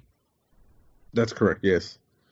June 11, John Harvey, the coach of the Seagulls, claims that they have been forgotten by their ARL as it distributes financial packages to other loyal clubs. It's an interesting one. That's just coming from a man at a club who are in Yeah. financial drama. Yeah. Parramatta President Alan Overton claims the ARL should cut the Super League clubs and get on with organising a competition for the remaining loyal clubs. On June 12, after 10 Australian rugby union players are reported to have been approached by Super League following Australia's quarter-final loss to England in the World Cup. I don't remember too many of them coming over. Garrick Morgan? Yeah, he's the only one I can think of. Also on June 12, Paul Vorton's Queenslanders complete a stunning 3-0 series defeat of New South Wales in the State of Origin. It's probably the best thing that happened in 1995, I think. Absolutely historic, and is really, I've always said rugby league games are won by talent, and especially State of Origin games. And it's not about like all of this guts and glory and all this stuff. But 1995 is the exception. It is definitely the exception. Yeah, and there's no way around it. The New South Wales team had more talent by quite a long way, and Queensland won 3-0 in an utter miracle. Absolutely incredible what Paul Vorton and the Queensland team did that year. And Absolutely. I'm still gutted by it. All these years later, I'm still devastated that they won 3-0. Yeah, it's one of the biggest upsets in Australian rugby league history. Yeah, I can't think of too many that are bigger upsets than that. No, I mean, you got to look at, extreme cases of things like the Rorke's Drift test in 1914 and things like that to find anything that comes close. It's just remarkable what he did. Yeah. Super League players actually watched the game at a special function at the Rocks. So it just shows too that the players they're not about money as much as people thought at the time. They did still want to play rep footy. Yeah, that's true. I tell you just a little story. I think it was in 1996.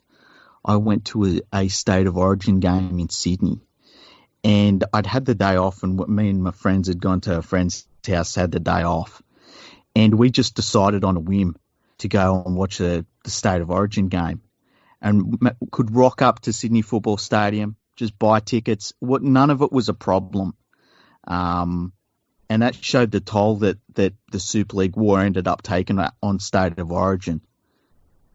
Absolutely. But at the same time, ARL was just so protective of Origin. They did not want to lose that because they knew that was the crown. Yeah. And massive TV ratings even back then. Yeah. Massive crowds even in 1995 as well. Exactly. And that win by Queensland was just... It was almost inspiring, I guess, for the ARL in that David and Goliath battle that David got up in the State of Origin and made the ARL think that, they're just like David, they're just like Queensland. They can do it too. And I tell you, the other thing it did too is that rugby league's a very weird sport, and sometimes it shows its magic. And that was it, showing its magic during all of this mess. It's like this magical moment that only rugby league can produce. And it did it a few times during the Super League war. And it always seemed to fall on the ARL side. That's right, yeah.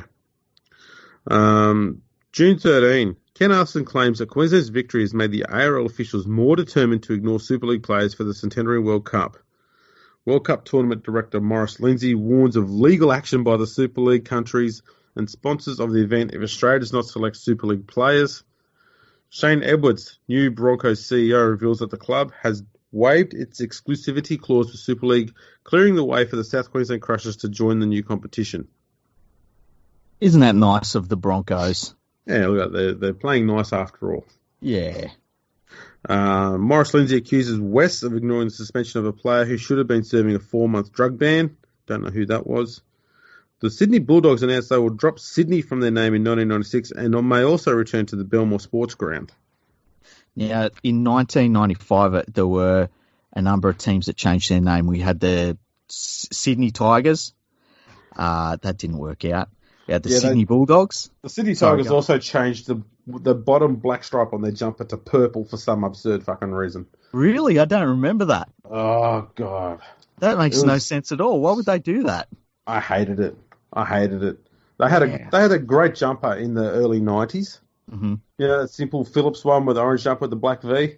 Yep. Simple, worked a treat. Then they went with this one with the weird stripes, and the stripes had different sizes, and they had a good sponsor, but yeah, they had this weird purple stripe in it. It just looked so stupid. God, I hated that jumper. Yeah, I don't remember that at all. That's hilarious. Mind you, And it's not the most hateful thing that I've seen from the Tigers wearing, but it, it was one of the worst things I saw Balmain players playing around in.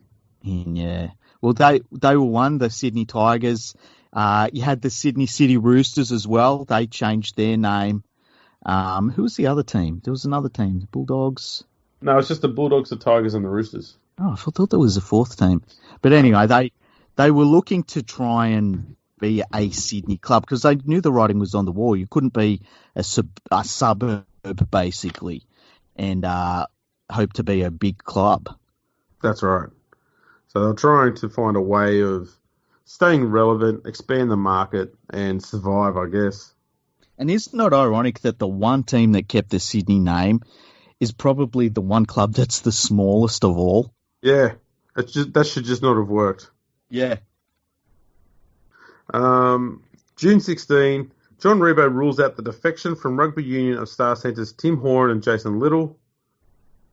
On June 17, Steve Crawley reports in The Australian that senior executives of the Nine Network and Optus Vision are initiating talks with News Limited over Super League.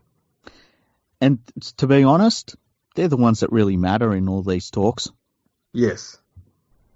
John Quayle reveals that two ARL clubs have made massive bids for Canberra's Kiwi Test captain John Lomax, and Kerry Packer reportedly offers International Rugby League television rights to Rupert Murdoch.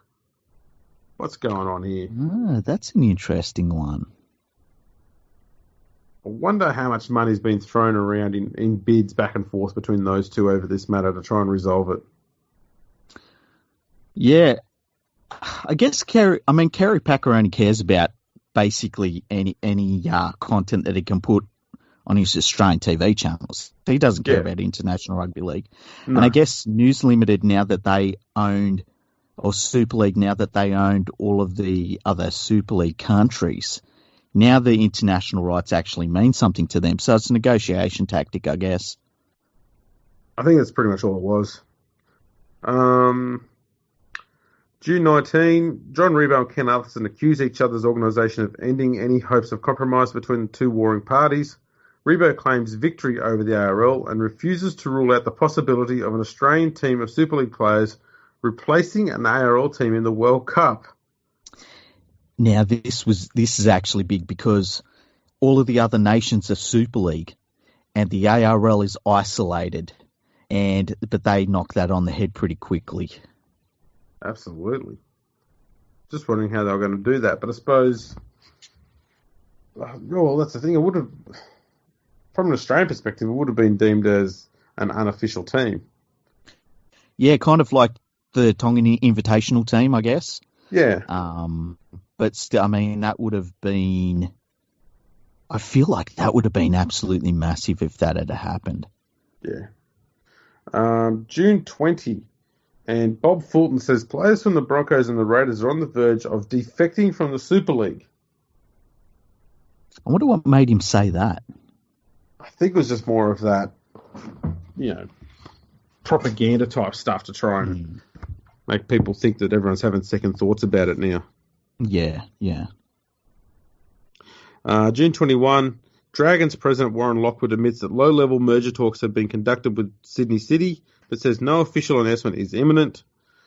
The Crushers decide to stay with the ARL. North Sydney is again linked to Super League following discussions between coach Peter Louis and the Breakaway organisation.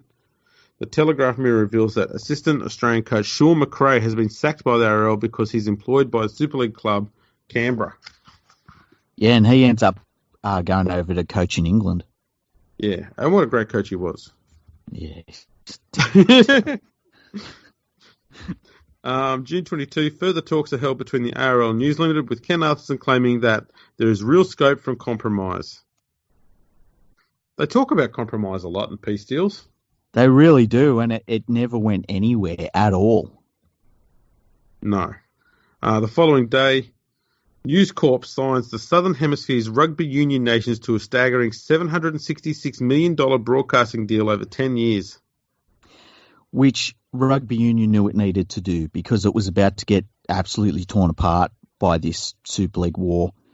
And yeah, that was a deal I had in place for a very long time. And it continued a relationship with News Corp that in some cases still goes to this day. And yeah, it was a good move by rugby union. Certainly was. ARL Chief Ken Atherton says Sydney clubs will need to agree to merge before any compromise deal is struck with News Limited.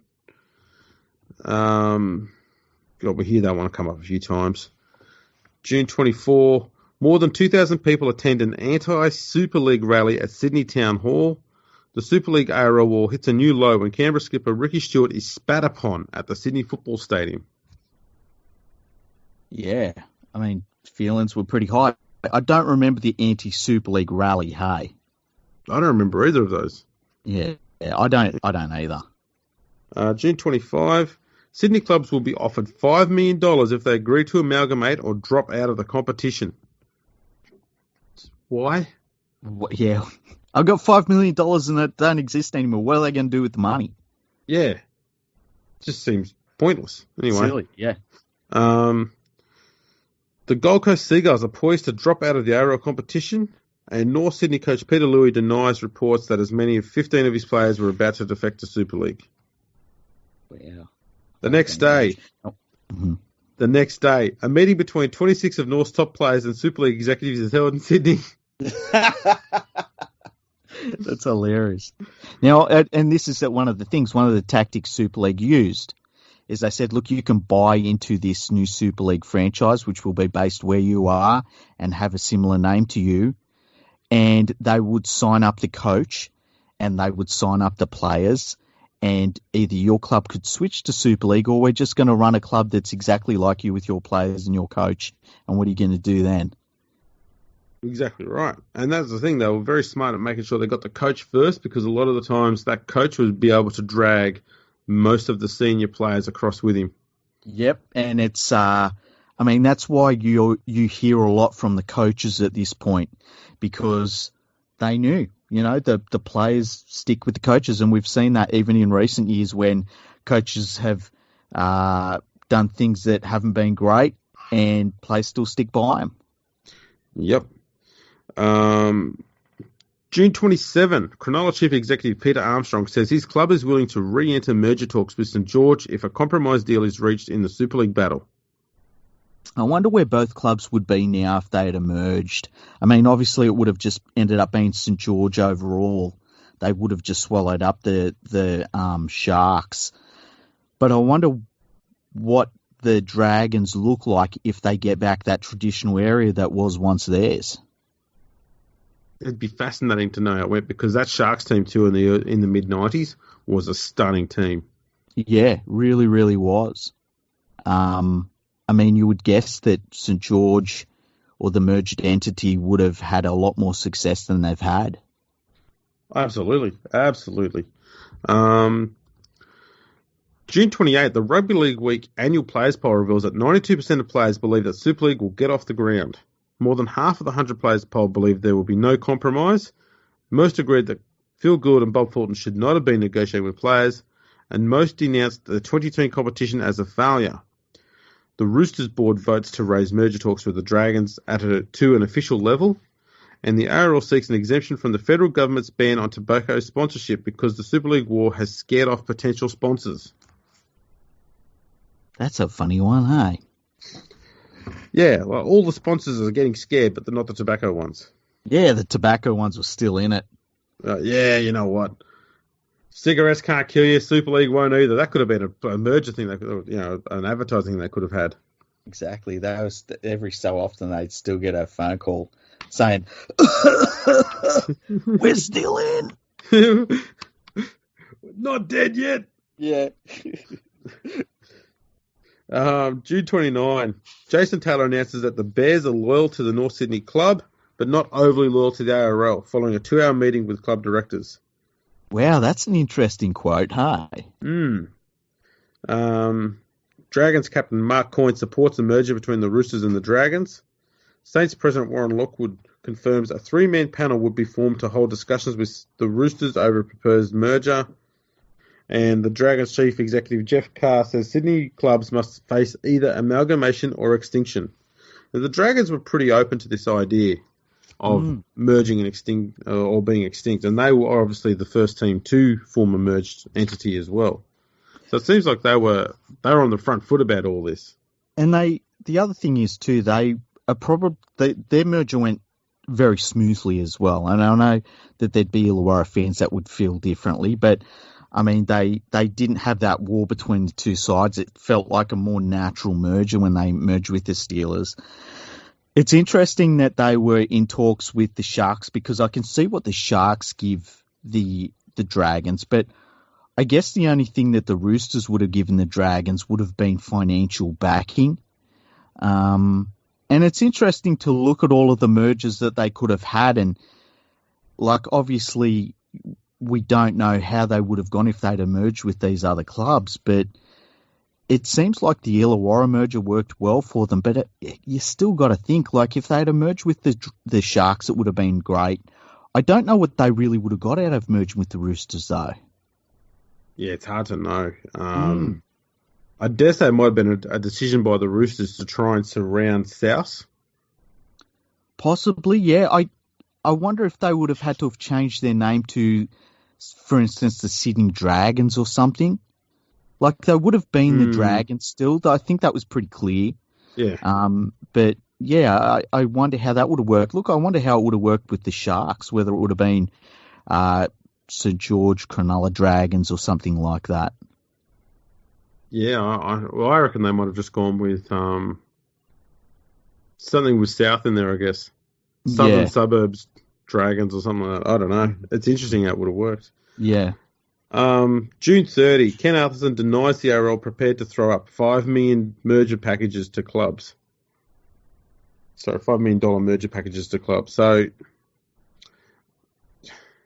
the problem the ARL's got here is that they've got too many clubs. And they know this. And this goes back to reports that were done in the early 80s and then redone again in the early 90s that there needs to be less Sydney clubs and more, covering more of the nation. So you need to cull Sydney clubs and then try and get teams in every major state. Mm-hmm. And while the ARL done the second part of that well, they didn't go around getting rid of teams. And they didn't want to put the bullet into anyone. And they had a chance to do that in 83 when they had South, Cronulla and the Magpies all on the brink of financial collapse. Mm-hmm. As well as Newtown.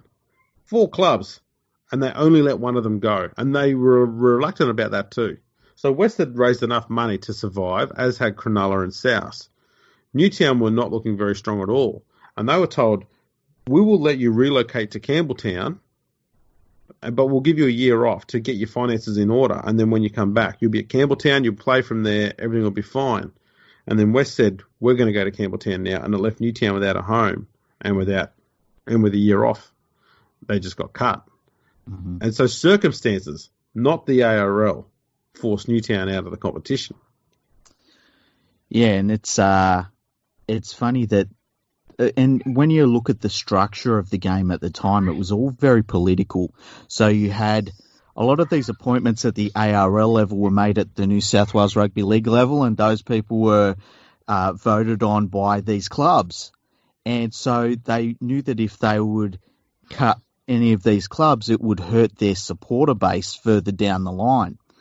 And it was very disappointing for the game overall in that you could get to a point where you knew what had to happen, but no one seemed to have the drive to make it happen because it just didn't work for them personally. And once again, rugby league self-interest always reigns. Always. Always. So now we're into the new financial year. Halfway through, people. Yeah, we're getting there. July 2, Graham Richardson claims there won't be a Super League next year or ever. Well done, Richo. Good one. Super League players from Manly, Ian Roberts and Matthew Ridge announced they will take the ARL to court in a bid to have their current contracts overturned. South Sydney President George Piggins confirms that his club has not completely closed the door on merging with a rival. However, he says that his club will seek merger talks with the wealthy South Sydney Juniors, which isn't quite what the ARL had in mind.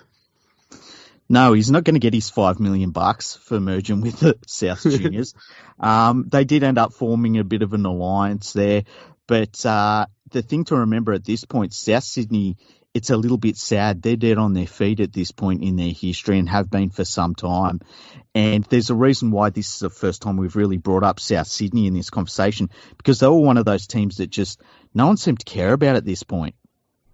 Yeah, they had a really good year in 1989, were minor premiers, and then in the off season, a massive drug scandal went through the place. It's found a lot of players had been taking marijuana and a lot of other things have been going on there, and their playing stocks got decimated. A lot of star players left the club, and in 1990 they went from being minor premiers, top of the ladder, to running dead last, winning just 2 of 22 games, and they struggled to recover from that. Yeah, they just were absolutely nowhere. And I mean, when people would say the pride of the league, it was kind of with a sadness. Like I had a friend that was a South Sydney fan at the time, and he was just sad about his club. Yeah. July 5, sacked Illawarra coach Graham Murray is named coach of the Newcastle Super League franchise. And the ARL informs the Broncos that they can play the remainder of the season without fear of losing premiership points for fielding unregistered players. Geez, the Broncos are just being handed, gifts on platters here. It must have been really hard for the ARL to do that as well, because they know that all of this was started basically in the Broncos boardroom. And like at some point they had to kind of let a lot of stuff go just because of the way the competition was, and that they couldn't tear apart the competition. Like they knew if they started enforcing like salary cap rules right now, I mean, it makes no sense. The salary cap was out the window at this point. Yeah. July 7, compromise talks between Super League and the ARL are called off for the last time as both organisations continue to accuse each other of never wanting a peace deal in the first place. And I think it's fair to say that neither did. No, they didn't. Yet they kept talking about it all the time. Yeah. July 9, the Roosters have approached the ARL for financial support to help in the merger with St George. I wonder how much they asked for. And I would love to know what the merger was, how it was going to work. Yeah, I reckon they were probably after I wouldn't be surprised if they had have said to the Dragons, how's about you ask the ARL for the $5 million for merging, and we'll do the same, see if we can get 10. That would have been a pretty good deal, actually. July 10, Super League wins a temporary injunction to prevent the ARL and national coach Bob Fulton poaching players who have signed with them. Now, it's interesting they got that in place, isn't it? Because that's the first time that there's been an injunction on anyone being able to actively sign players. Yeah. July 13, Super League announced that they will play no matches on Saturday afternoons, instead reverting to televised Monday night games. And at the time, the Saturday afternoon game was shown on the ABC. Yeah. So, scrapping that game, and the crowds weren't great for it. It's always been a bit of a problem time because there's a lot of reasons that people toss up for it, but obviously Super League wasn't going to give a game to the ABC, so there was no reason to have that afternoon game. Yeah. July 16, we'll go back to something that happened on the field. Mm-hmm. Roosters coach Phil Gould risked a $10,000 fine by threatening to call his players from the field in protest at referee David J before the Roosters end Manly's 15-game winning streak. I'm glad Phil Gould is staying out of the drama, hey? Yeah, it's good to see he's not whinging either. Yeah. That's just a modern thing he does. July 17, an offer by Super League to have referees Graham Annesley, Bill Harrigan, Steve Clark and Tim Mander return to the ARL to ease the refereeing crisis is rejected out of hand by ARL boss Michael Stone. I like that there's a refereeing crisis. Yeah. I'm sure that wasn't pushed along by News Limited at all. No. I don't know where Hartley is in all this. He's ready. He's ready. He's been training. He's got his whistle. He's ready to go. Yep. July 18, George Piggins says the entire South Sydney Football Club board is prepared to stand down immediately if South Juniors accept the merger proposal. All right. Well, that's interesting. July 19, Rugby League Week reveals that Arthur Beetson has lodged an official complaint with the ARL over test selections. The ATO, the Australian Taxation Office, warns that players, referees and officials face a tax office audit following the large sums paid out by the ARL and the Super League.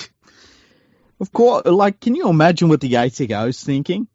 And with some of the tactics that were going on both sides, with players getting signing bonuses and stuff, they must have been like, how are we going to approach any of this?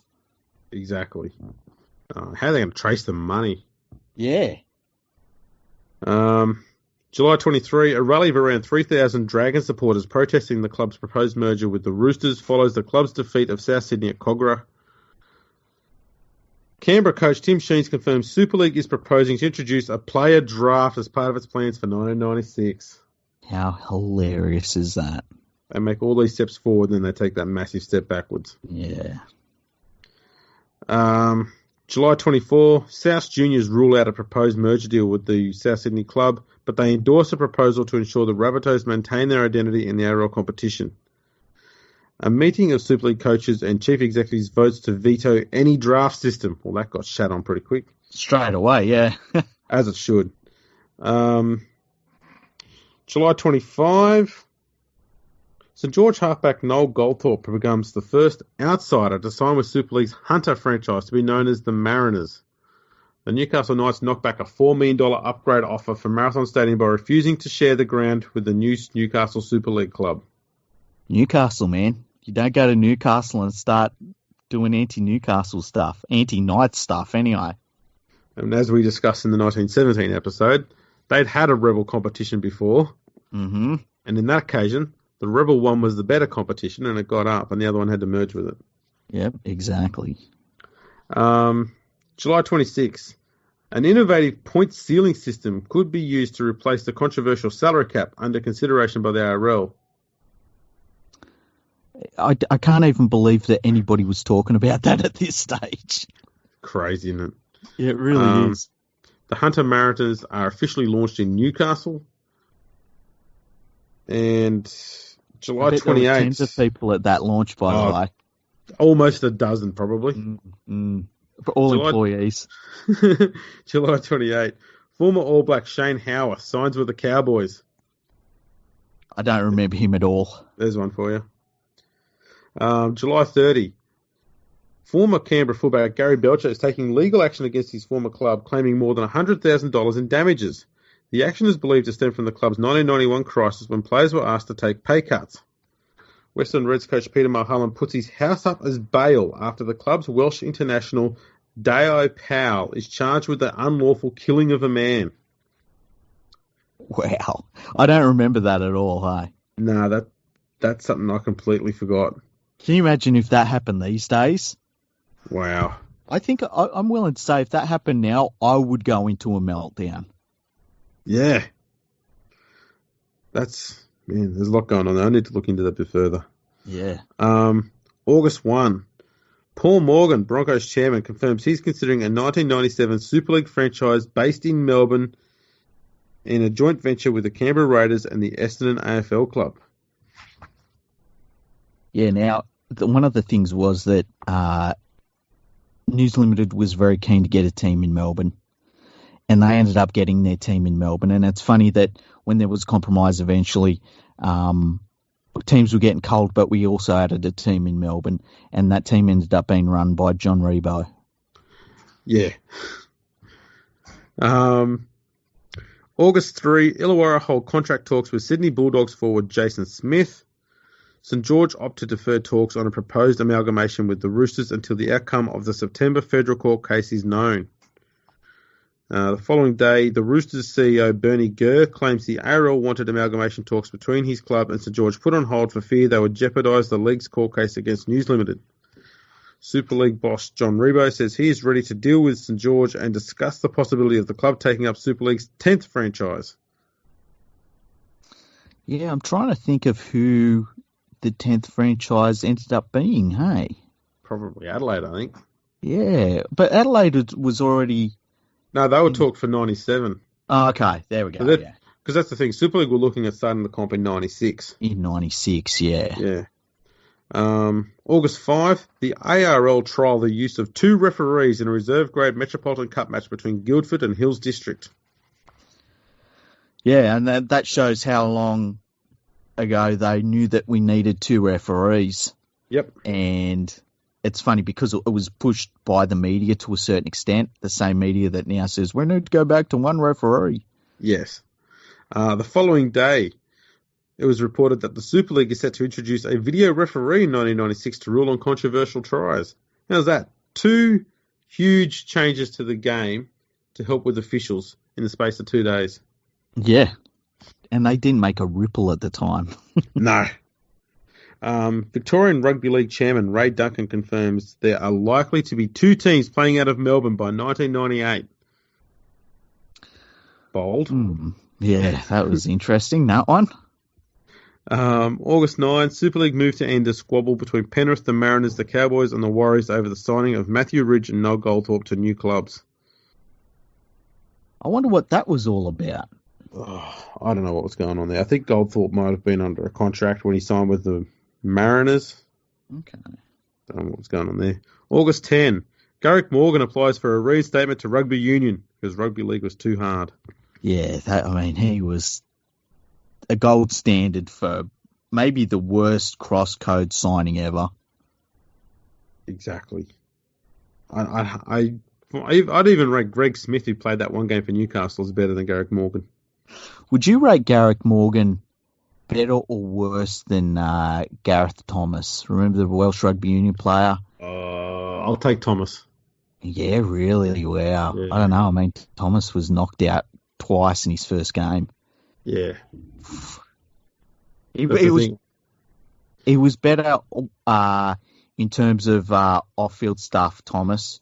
Like, he really helped Rugby League get a lot of interest in the media over in the UK. Yeah, that's true. And Morgan didn't do that. So, yeah, I guess you're right. August 11, Roosters officials ridicule rumours that suggest they are poised to defect to Super League. Wow, that's an interesting one. The Sunday Mail reveals that the Brisbane Broncos plan massive building improvements to ANZ Stadium. That is what's now known as QE2 Stadium. And that was going to boost the ground's capacity to 70,000 seats. And it's probably the worst sports stadium in Australia, even back then when it was at its best. Yeah. Like, absolutely horrible place to watch footy at. August 13, an estimated crowd of 5,000 people packed Newcastle West's Harker Oval and registered a resounding vote against the club's involvement in the Hunter Mariners franchise. Super League CEO John Rebo says the breakaway competition would include a Hunter team despite the vote of West members. There you go. Another bit of on-field information here. A bit light-hearted, this one. Mm-hmm. Illawarra mascot Stanley the Steel Avenger is sent off and reported by referee Tony Maxsood after he becomes involved in a brawl between Illawarra and Sydney Tigers players at Steelers Stadium. I miss the Steelers mascot. He was fantastic. Him and Captain Charger. Who would win in a fight between those two? Oh, man. I reckon Stanley would. I'm going Stanley. Yeah. Didn't Stanley have like a motorcycle helmet? I think he did actually, yes. Yeah. Yeah, I'd have to go Stanley, although Captain Charger was something special. Yeah. August 16, the Courier Mail reports that the QRL is unlikely to oppose moves to privatise the Crushers. A plan to form a rebel World Rugby Union competition is abandoned. Now, Kerry Packer he moved to have some sort of Super League move in Rugby Union too, but it was quickly knocked on the head. Yes. I can't remember what it was called. It was maybe called like World Rugby Corporation or something like that. Yeah. August 17, Warren Lockwood says the club, the Dragons, is serious about making an approach to join Super League. And St George great Rod Reddy accepts a one-year deal as Saints coach for 1996. There we go. August 18, John Rebo arrives in Auckland to reprimand the Warriors over their unnecessarily aggressive approach to recruitment. Peace hopes in the league battle are raised again following the compromise over rugby union between Kerry Packer and Rupert Murdoch, which you were just discussing then. There we go, yeah. August 20, the ARL's 8-team semi-final system is criticised when it is revealed that Brisbane and Canberra, the second and third place teams, cannot meet in the grand final. This was something that was always in the media because the media always wanted to see Brisbane and Canberra playing in the grand final. You know, Brisbane won 92 and 93. Canberra won 89, 90 and 94, and they were in the 1991 grand final. So between the two of them, they played in 6 of the last 8 grand finals at that stage. Yeah, and I mean, you see it every so often still where they'll say, oh, this team can't meet this one. And I always find it funny because, like, there's no system where everyone can definitely meet everyone else. No. It's crazy. The Telegraph reveals that 3 coaches, Malcolm Riley, Bob Fulton and Phil Gould, are to receive golden handshakes worth almost $1 million. Wow.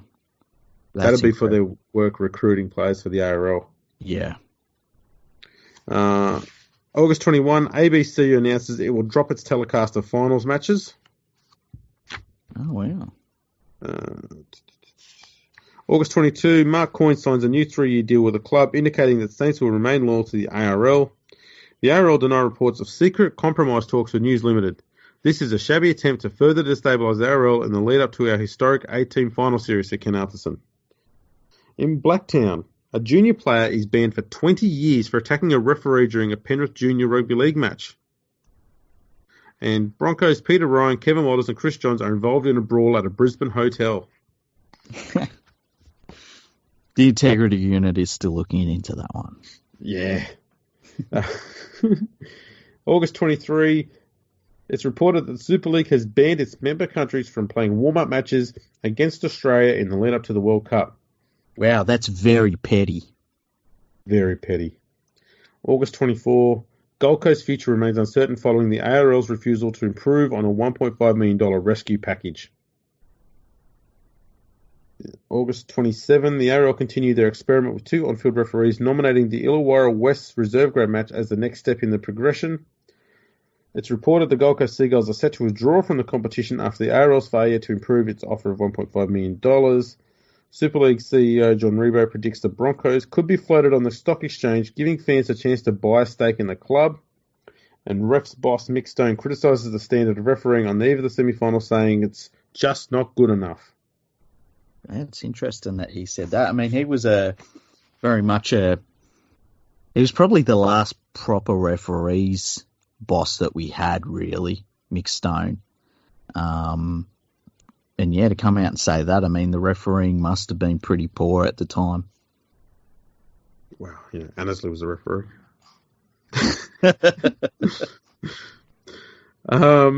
August 29, Rugby League celebrates its 100th birthday. And no one cared. What a way to bring it in. Sad. Yeah. The Gold Coast officially withdraw from the premiership following the failure of the ARL to upgrade its rescue package. Yeah, that's the last of the Seagulls anyway. ARL chairman Ken Arthurson is admitted to hospital for tests. Oh, wow, I don't remember that. He's, obviously the stress is getting to him. Burning the candle at both ends there and a lot of stress going on. Then again, he was an older gentleman even back then.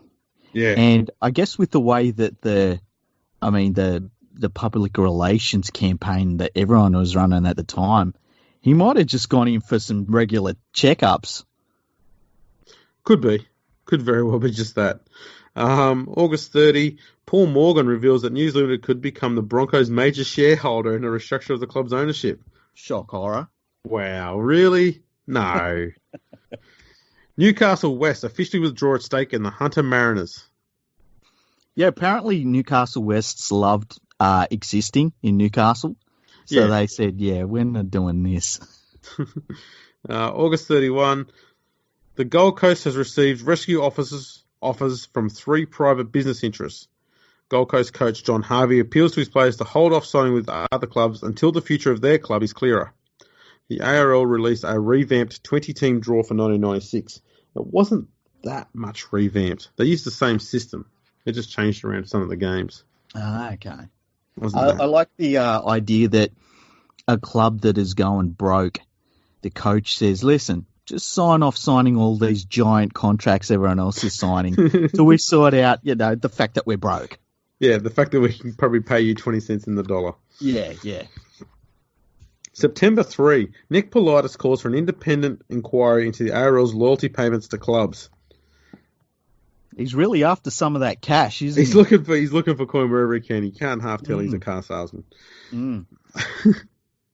September 4, ARL Chief Executive John Quayle and Coach Phil Gould admit in evidence in the New South Wales Industrial Court that they had issued threats over the dropping of Super League players from representative teams. Meanwhile, Super League announces its draw for the 10-team competition to kick off in March 1996. Wow. It's pretty ballsy, isn't it? Mm-hmm. September 5, Norse again emerges candidates for Super League's vacant 10th franchise. They keep coming up, but they keep refusing. They should have done it. Australian Chairman of Selectors Don Furner claims in the Industrial Court that Brad Fittler is now a better player than Laurie Daly. Okay. What do you reckon? I don't know. I think Fittler was still a few years away from his best at that stage, and Daly was at his peak. Yeah, it's a good point.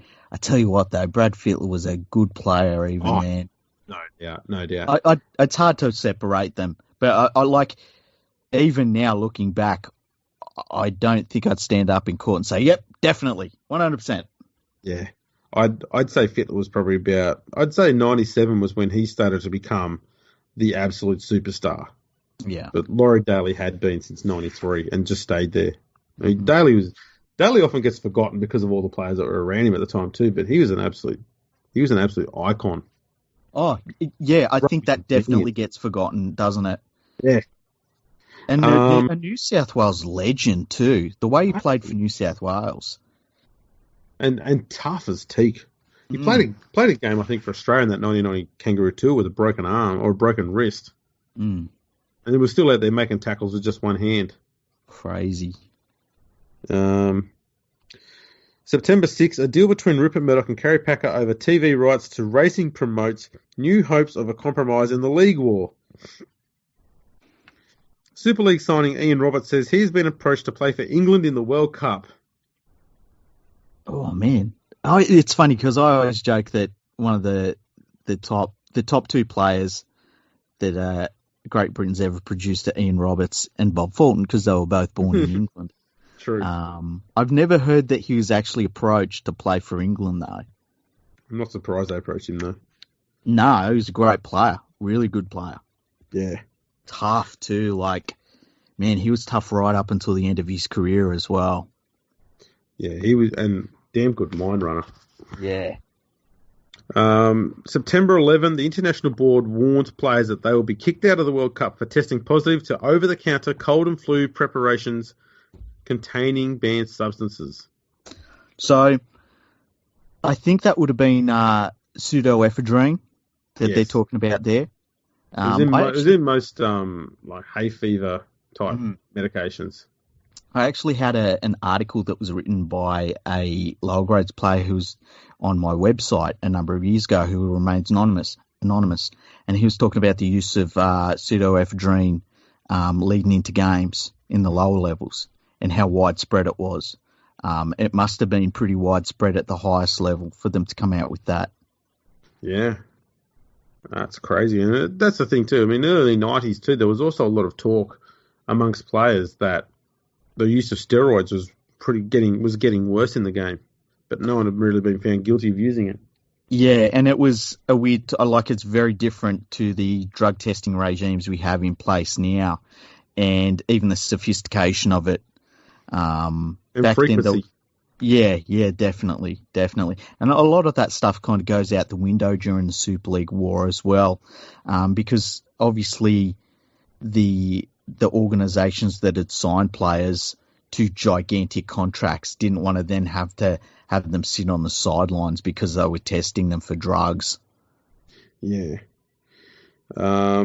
The industrial court is told that Bulldogs coach Chris Anderson ordered players to go to a meeting with Super League where they sign contracts without being able to receive advice from lawyers, managers, or other experts. So hearing here that both sides are guilty of being very, very unprofessional. Mm-hmm. September 13, Jared McCracken tells the industrial court the club took advantage of the loyalty of its players to get them to sign with Super League. Yeah. That's the whole Super League war, really. That's by how it both went. sides. The family of referee David Manson is abused after his controversial display in Brisbane's semi-final loss to the Bulldogs. Oh, wow. I don't remember that one either. No. September 14, a new legal row brews after Penrith signed South African Rugby Union centre Peter Muller. What are your favourite Peter Muller memories?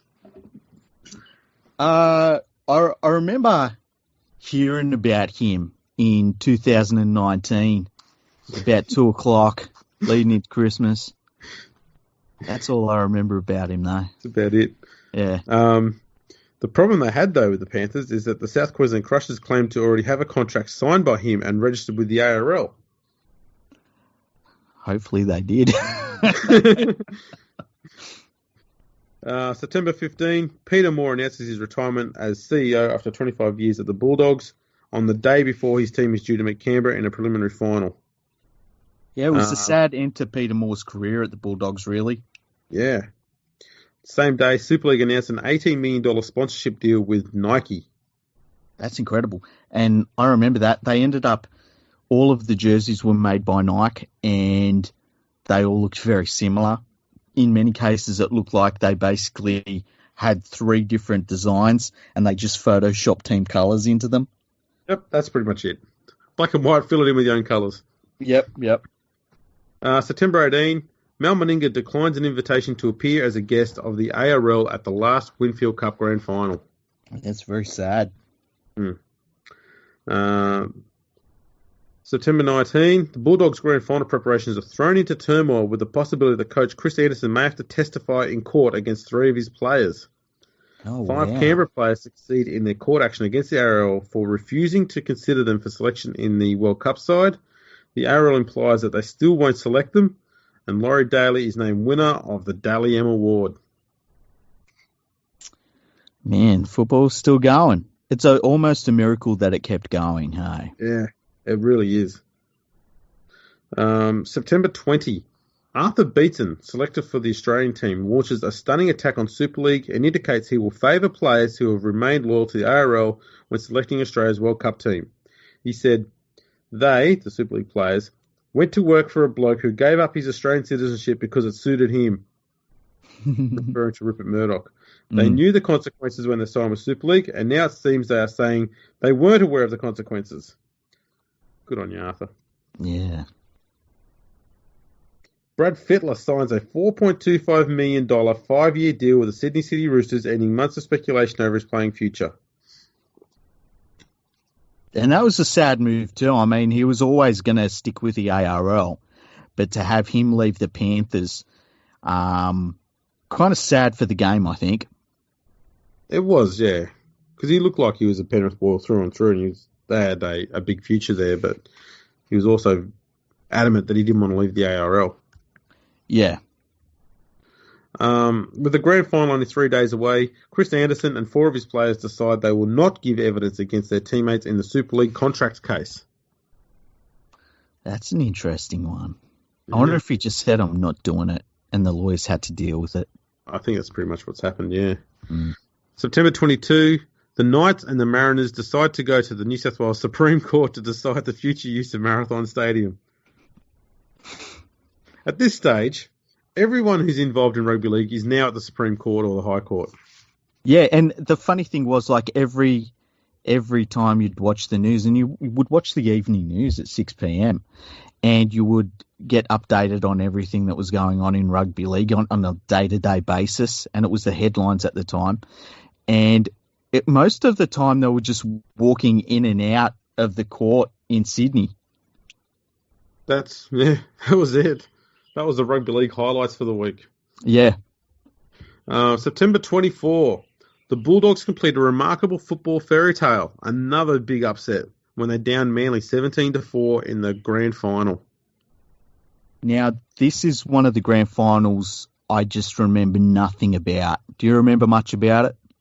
Only a little bit, but yeah, again, not much. It was a pretty close game at half time. That's about all I can remember of it, to be honest. Yeah, it was just one of those footy seasons where it's funny, I can pick out a bunch of different things from different seasons, but the 95 season, I mean, the Origin series obviously was fantastic in the World Cup, but the club season just, it kind of just fell by the wayside, weirdly. Yeah. After the grand final, the Australian selectors name an ARL-only squad for the Centenary World Cup. And it was a good team. A lot of good Very players. Good team.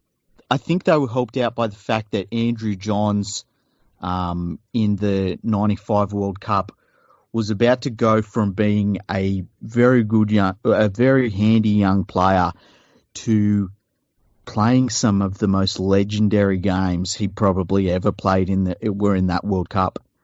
They had a few players that kicked on in the World Cup, which was interesting. Brad Fittler was magnificent. Jeff Tuvey was magnificent.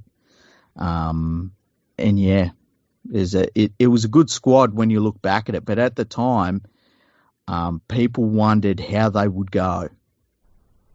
Yeah, they certainly did. But yeah, it was a much better side than people gave them credit for too. At the time, yeah, definitely. Because when the competition reunified, there became a lot of conjecture over who should be picked. Okay. September 25. The battle for control of the game begins in the federal court in Sydney. Justice James Burchett hears opening arguments from News Limited QC Robert Giles. News Limited brought the action against the ARL and the New South Wales Rugby League, claiming the 5-year loyalty agreements signed by individual clubs in November 1994 and February 1995 were in breach of the Trade Practices Act. Wow, that's an interesting one. Because, and now that we're in the court system, now things are starting to get serious. There's been a lot of talk, a lot of bluster, a lot of public relations stuff. But now we're starting to, this is the real fight. This is the real fight for control of the game. And yeah, now we're starting to have to abide by court rulings. That's right. We're starting to see some actual, I suppose, a bit of clarity, I guess, starting to come over some of this conjecture. Not much, but some. Yeah. September 26th, Australia's named favourites to win the World Cup despite the absence of Super League players. September 27, former Commonwealth Attorney General and Federal Court Judge and now leading QC for the ARL, Bob Ellicott, makes his opening address to the Federal Court accusing News Limited of a blitz attack. He said, News Limited have knowingly plundered and pillaged property and benefits of property of the ARL and its clubs. It was like the Visigoths coming in and wrecking something that was never theirs and pulling it apart. The Federal Court is shown a detailed war room chart which outlined when and where players and clubs were to be targeted by News Limited during their week-long blitz. Bulldogs captain Terry Lamb and lock Jim Dimmick give strongly conflicting evidence to the Industrial Court. And the London Broncos sacked Julian O'Neill after he appears in court on a 2-year-old drink driving charge. It's pretty incredible. Julian O'Neill was a great player. People forget that. It's a shame his career kind of went off the rails a bit. Yeah, he had a bit of an issue with his own toilet behaviour. Yeah. Just needed to be potty trained and he would have been fine. September 28, the Federal Court is told that Ken Arthurson was to be appointed the Rugby League Commissioner for Australia and John Quayle a Director of Super League as sweeteners to encourage the ARL to accept News Limited's plans for the game. The next day, Bob Ellicott claims News Limited should be liable for damages because they induced 8 clubs to breach their loyalty agreements with the ARL. September 30, Peter Louis ends speculation that he was to switch to Super League by signing a loyalty agreement with the ARL. Peter Louis is one of the forgotten coaches. He did a pretty good job with the squad that he had. Yeah, he made that Bear side one of the strongest teams in the unified competitions. Yeah, and probably, I dare say one of the top 3 best teams to never win a premiership. Oh yeah, they were And they were quite good for a majority of the 90s. Never even get to a grand final. Crazy. October 3, New Zealand claim in the federal court that their military-style assault on the game was necessary to break the ARL's monopoly. North Sydney is outraged by the decision of North Sydney Council to block the construction of permanent floodlighting at the ground. Oh, that's an interesting one. October 4, it's reported that St George is set to defect to Super League. Wallaby centre Matt O'Connor announces his decision to join the Hunter Mariners, and the worst-kept secret in the game is revealed when Manly forward Ian Roberts acknowledges that he is gay. Now, I remember when that happened. It didn't make... It was kind of like when the referee, and I believe it was Matt Chechen that came out as... Yeah. It was kind of meant the same way. It wasn't... It was like, oh, okay. You know, and that's one of the great things about rugby league is it's always been inclusive. Yeah. And, you know, like Ian Roberts coming out as gay, like as a supporter, and I was a young supporter at the time, I didn't know he was gay, but it was like, oh, all right, whatever. Yeah, must have been harrowing for him. Yeah, leading in the weeks and possibly even months leading up to that point where he decided I need to say this.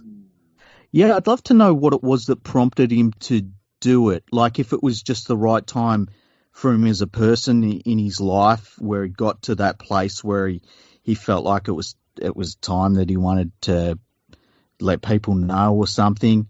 You know, it was a good thing. And I think, you know, it was a trailblazing moment for him and for the game. Absolutely. Especially, I suppose, at that time too. I mean, it's not that far ago, but there was still quite a bit of homophobia around. And it does stem from those ads you mentioned earlier that were on in the early 90s. And it was... Yeah. If you've never seen it before, go to YouTube. They're still there. There's a Grim Reaper, and he's just bowling bowling balls down and knocking down people just standing there. Little kids, mums, dads, just every random person. And he was just, you know, he was AIDS, killing people. So that mentality was just in people's minds, I think. Yeah, it really was. And, I mean, a terrible thing to have to deal with, you know, and I think it was a moment, and look, I'd love to talk to Ian Roberts about how he felt it was taken by people when he did come out as gay, and, you know, the reactions he personally got. I think from a fan's point of view, and as I said, I was a young fan at the time, it was just... It was a good thing that, like, from a fan's point of view, it seemed like he didn't get a negative reaction for it, I guess is what I'm trying to say. Yeah, no, I don't recall any negativity about it, which is good. Yeah. October 5, Super League chief John Rebo tells the Industrial Court that he believes all top players will be playing in his competition within 3 years. Wow, that's an interesting one. October 8, Johnny Raper swears he will never watch St George again if they switch to Super League. I love Johnny Raper. Here's some random news. Mm-hmm. England beats Australia in the first game of the World Cup, 20-16. I bet that really worried the Australian Rugby League. It's a thing that started to happen though, and it's happened for a long time. Australia loses the first game to Great Britain or England, and then they go on to win series. But yeah, that's true. October 10, Rupert Murdoch attacks the ARL administration, claiming the organisation will collapse regardless of the outcome of legal proceedings in the federal court. He obviously doesn't know a great deal about rugby league and its capacity to stand up in the face of absolutely everything. Exactly. October 12, John Rebo admits his dissatisfaction with the administration of the game led him to News Limited and Super League. He then says the day after that he received legal advice when he started pushing the Super League concept that News Limited had a 90% chance of winning a legal challenge to the ARL loyalty contracts. 90%? Would you gamble on 90%? Oh, probably not. Especially when you're going to be challenging the administration. I got to say, I would gamble Rupert Murdoch's money on 90%. Yeah? Yeah. I suppose if Rupert's paying for it, that's a fair point. Yeah. October 14, South Sydney's financial future is placed in jeopardy after a 5-year, $5 million proposal is rejected by South Juniors. Wow. October 16, Gold Coast President Des Bolster claims the ARL would be in breach of its own loyalty agreements if they were to award the Gold Coast licence to another consortium. John Rebo Especially one that had money. Yeah, that's true. John Rebo claims the ARL will not be able to run a 12 or 14 team competition in 1996. He says it was not an objective of Super League to cause the collapse of the ARL, but he now believes that will occur. And you can understand why they were thinking that. Yeah. Mostly because they've probably spent all their money by that stage. Yeah. October 17, John Rebo tells the federal court that he believed the Broncos were more valuable to the ARL than the league was to the Broncos. Wow. That doesn't sit well with me now. Wow.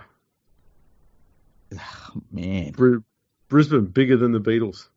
Yeah, just ask them. Rebo admits he is surprised to hear that Super League's own financial projections state that their competition may remain in major debt even after 5 years of competition. October 18, Peter Moore tells the federal court he received a death threat after his club was given notice of possible expulsion from the New South Wales Rugby League earlier in the year. Moore maintains he remained loyal to the ARL and had no discussions with the Super League until the Bulldogs players had signed up. He produces a letter written to Prime Minister Paul Keating in 1994 expressing his concern about the threat of a breakaway competition. Super League announced a $5.5 million upgrade of North Queensland's home ground Stockland Stadium. October 19, ARL Chief Executive John Quayle walks out of the federal court after former board member Peter Moore tells Justice Burchett, "I respect the ARL, but I don't respect the present-day custodians."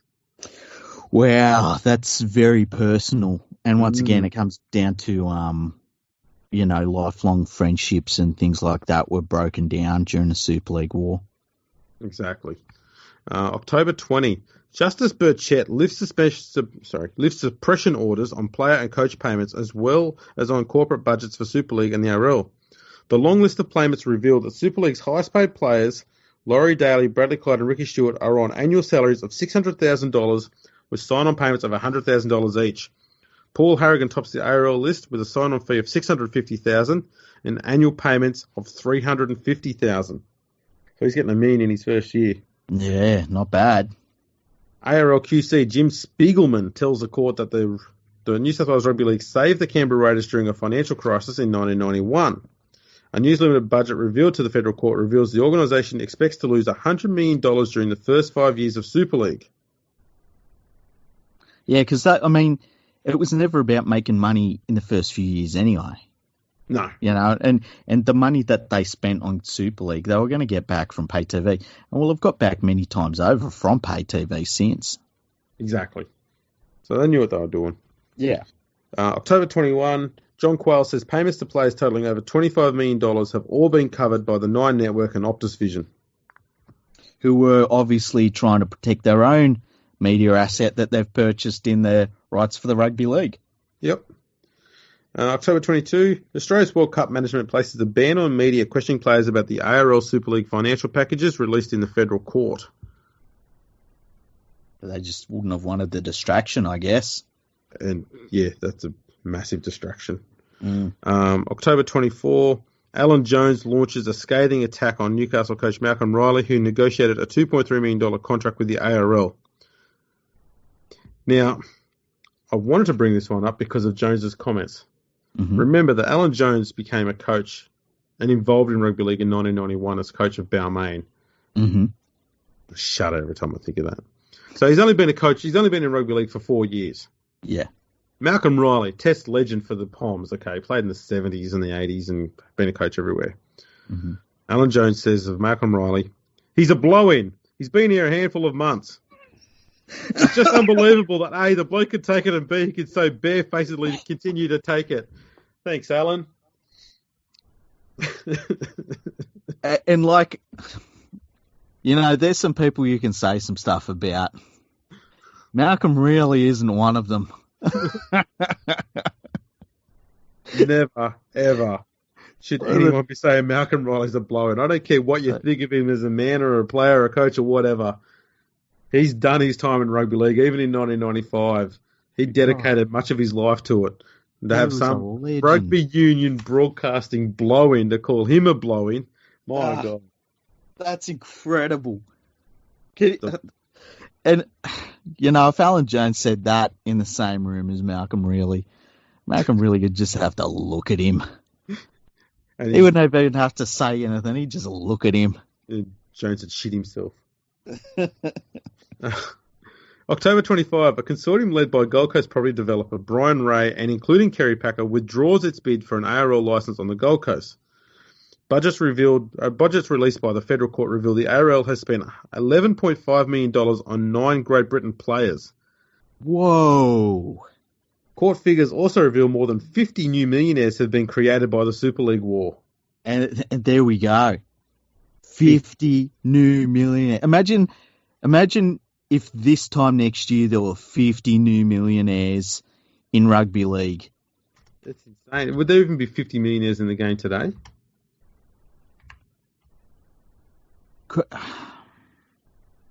Well, I mean, in terms of like players, I wonder. I mean, I don't think so. I wouldn't think so. Like, definitely year on year, definitely not. No. But overall career earnings, man, I wouldn't think so. No. No, they wouldn't. No. I don't think so either. October 26, Australian coach Bob Thornton will ignore attempts to have him appear before the disciplinary committee. Oh. I don't know what that's over. Yeah. October 27, the Supreme Court rules that the Hunter Mariners have no rights to use Marathon Stadium. Well, that's been sorted out. October 28, Australia wins the World Cup final at Wembley Stadium 16-8. Andrew Johns is named MVP of the final series. And he was incredible.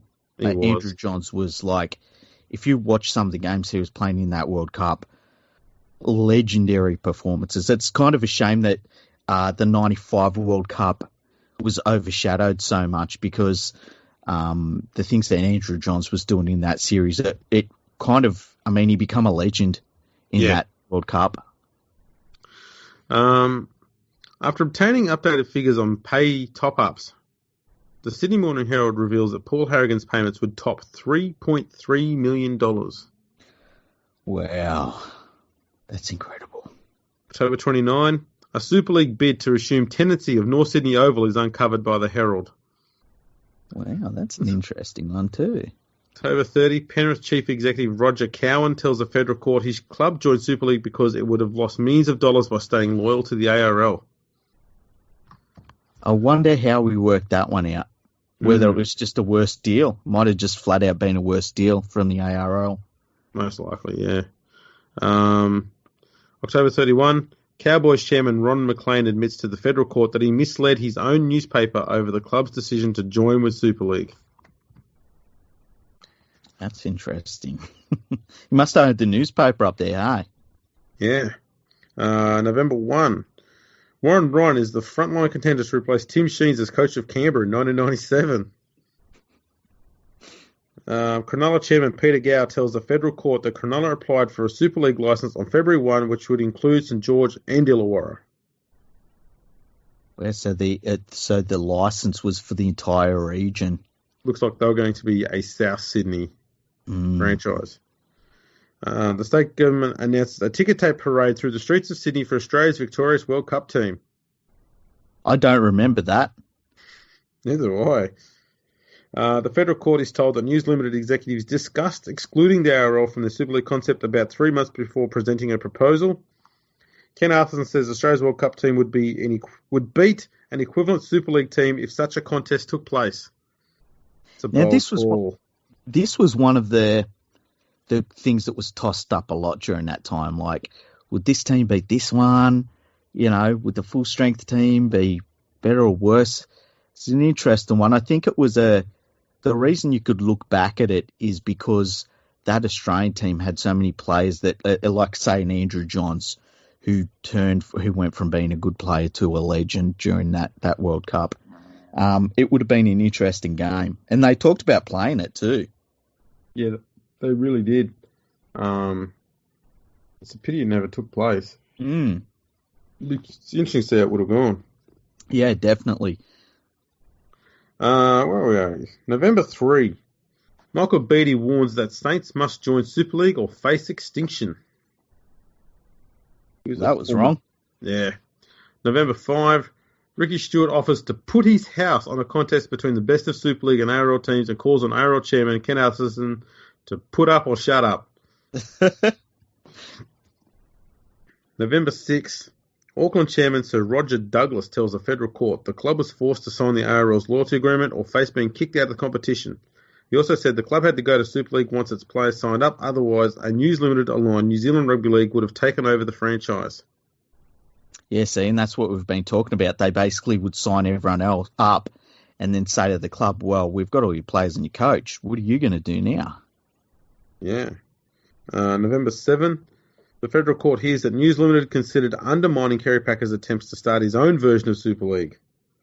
Super League unveiled plans for a worldwide competition. John Quayle dismisses claims by former captain Mal Meninga that the ARL would die within 3 years. Oh, Mal.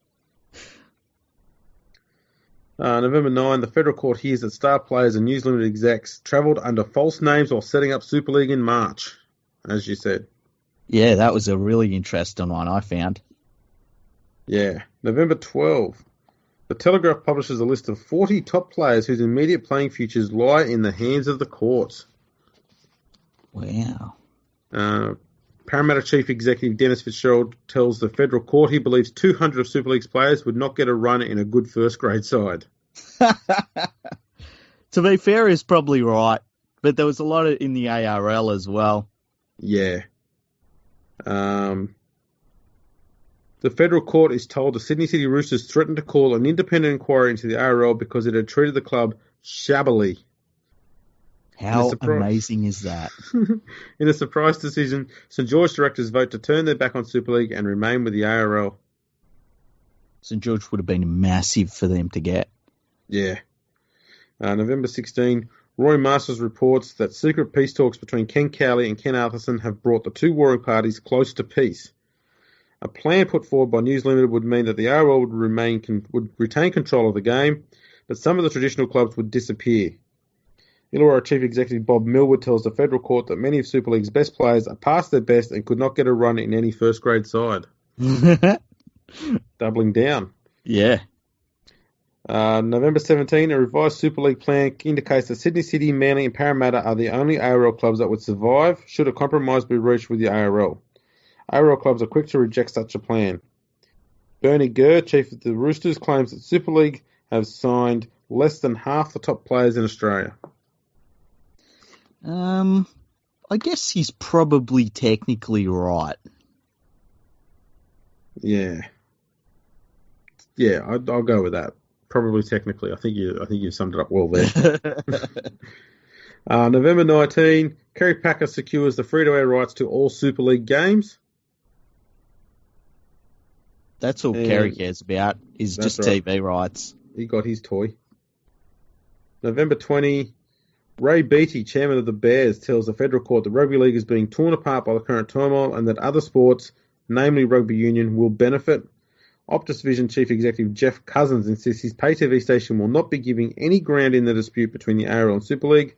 It had been suggested that Optus would agree to televise second-rate games. Wow, that's an interesting one. November 21, peace hopes fade between the ARL and News Limited after intense negotiations between Ken Atherton and Ken Cowley failed to reach a compromise. Yeah, and that was never going to happen with the court cases going on. Yeah. November 23, an Adelaide team is expected to take up the vacant 10th Super League franchise. And November 24, Channel 9 Super League deal is formalised. Under the agreement, Channel 9 will screen both ARL and Super League games in 1996. On November 26, Laurie Daly urges Super League not to compromise with the ARL. St George's Super League signings, Gordon Tallis, Jason Stevens, Nathan Brown and Anthony Mundine, all of whom remain under contract to the club, face legal action for refusing to attend training with the club. Gee, that's a bit nasty. Going to court for not turning up to training. Yeah. New South Wales Rugby League board member David Leckie faces replacement following Channel 9's deal with Super League. November 29, club delegates and Super League executives from Australia, Europe and New Zealand meet in LA. And on November 30, the ARL's pay TV deal with Optus Vision remains the biggest hurdle to peace in the long-running war. News Limited, according to Super League chief John Rebo. The ARL announced an operating profit of more than $14 million. Which I don't even know how that's possible. Yeah, got me beat. Unless all that money they'd spent all year just was sponsorship money and the rest was just money from gate takings and TV rights. But still, it seems like too high a figure. Yeah, definitely. December 1, Australia's World Cup winning outfit are treated to a ticker tape parade through the streets of Sydney. The Australian reports that Anthony Mundine is on the verge of turning his back on rugby league and taking up a career in boxing. Nah, you won't do that.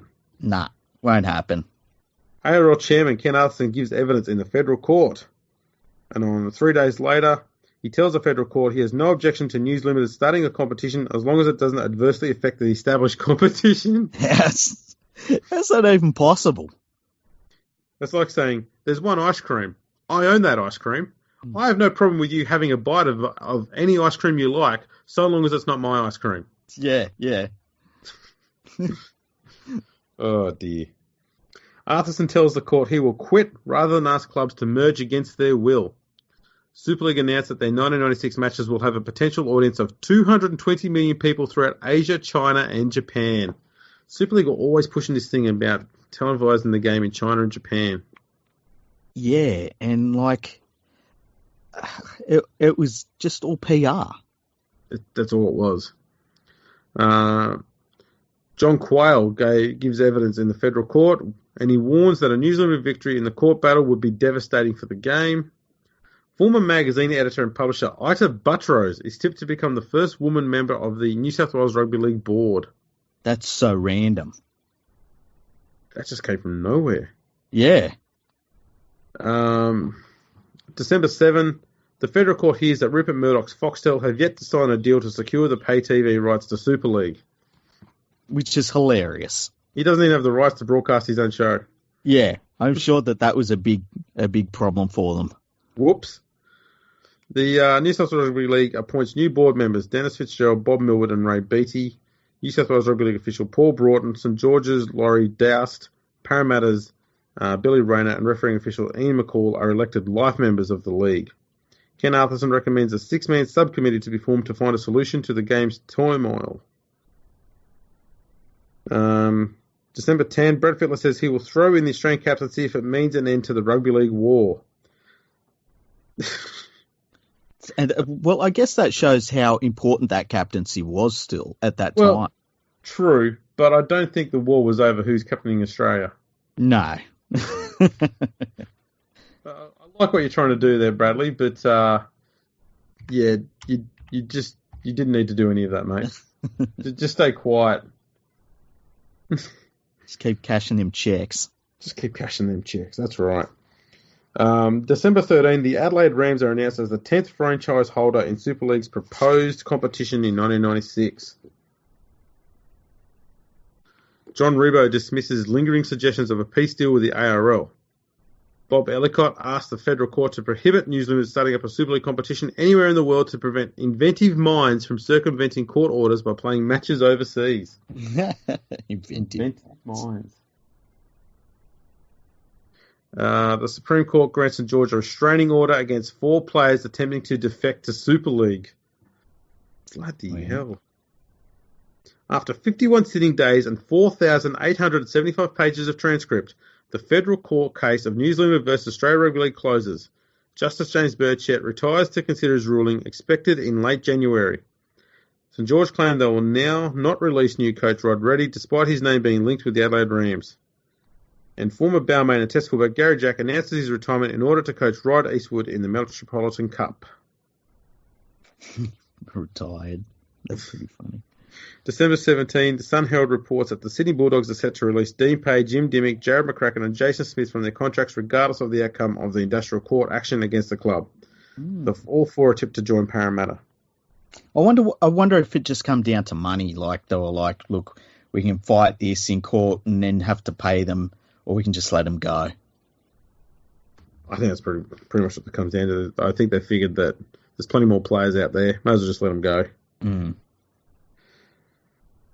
December 18, Ken Atherton is replaced as chairman of the game's international body.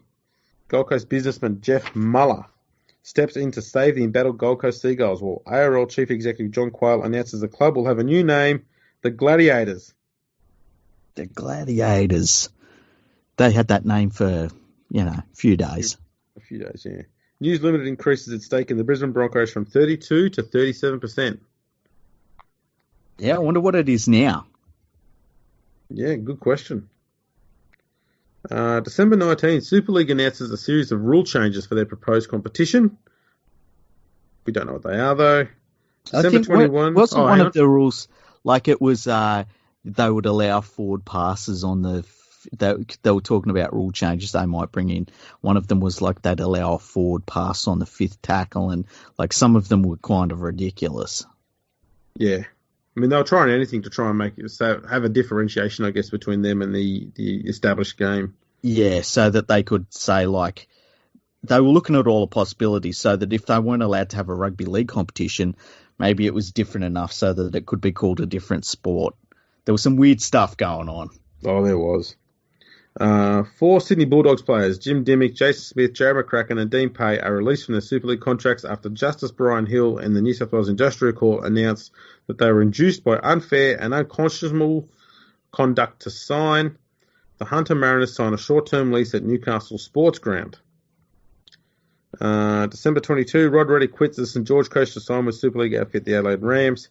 Penrith launched court action against the Roosters. The Roosters signing of Brad Fittler and Matt Singh, who Penrith claim are still contracted to the club. And Graham Eadie is appointed the first coach of the Gold Coast Gladiators, with John Harvey the coaching director. Wow. December 24, the Telegraph announces that Manly prop Mark Carroll has signed a lifetime contract with the Seagulls for a reported $750,000. And on December 29, Graham Eadie walks out on the Gold Coast after just 7 days as coach of the club. How bad was that place? Yeah, he must have been like... I wonder why it was. I wonder like if he was like, oh, this isn't real. Yeah, what's going on here? Is anyone getting paid yet? Yeah. And December 31, it's reported that Super League are investigating a doomsday option of cutting teams to 11 players, eradicating scrums, permitting forward pass on the sixth tackle in anticipation of a legal defeat in the federal court. So essentially trying to create a different game. There you go. And like that's how crazy rugby league was in 1995. That was a legitimate thing that was going on. It's crazy. And the last one here, former St George coach Brian Smith claims there's a smell of Newtown about the place when he's talking about the Dragons. That's pretty rough. That's very rough. Mm. So there we have it. That's a big 1995 season right there. Yeah, what a crazy year. Just all administration. Yeah, very little to do with rugby league at all. So much money just spent on lawyers. Yeah, and so much more wasted. Yeah, and like the death of objective journalism in Australia, really. That's probably the saddest one of all, because most of the other stuff was rectified to most extent, I guess. Yeah. But the journalism one it never recovered. No, it didn't. And it's I mean, you look at it now, that's the big mess that was left behind. Yeah, and they just think that this is what works now, so we just got to keep doing it. Pretty much. Yeah, so it was pretty horrible stuff, but that's a pretty lengthy episode. So we might just wrap this one up so we don't bash your ears any further. And make sure you follow us on Twitter at FergoFreakPod.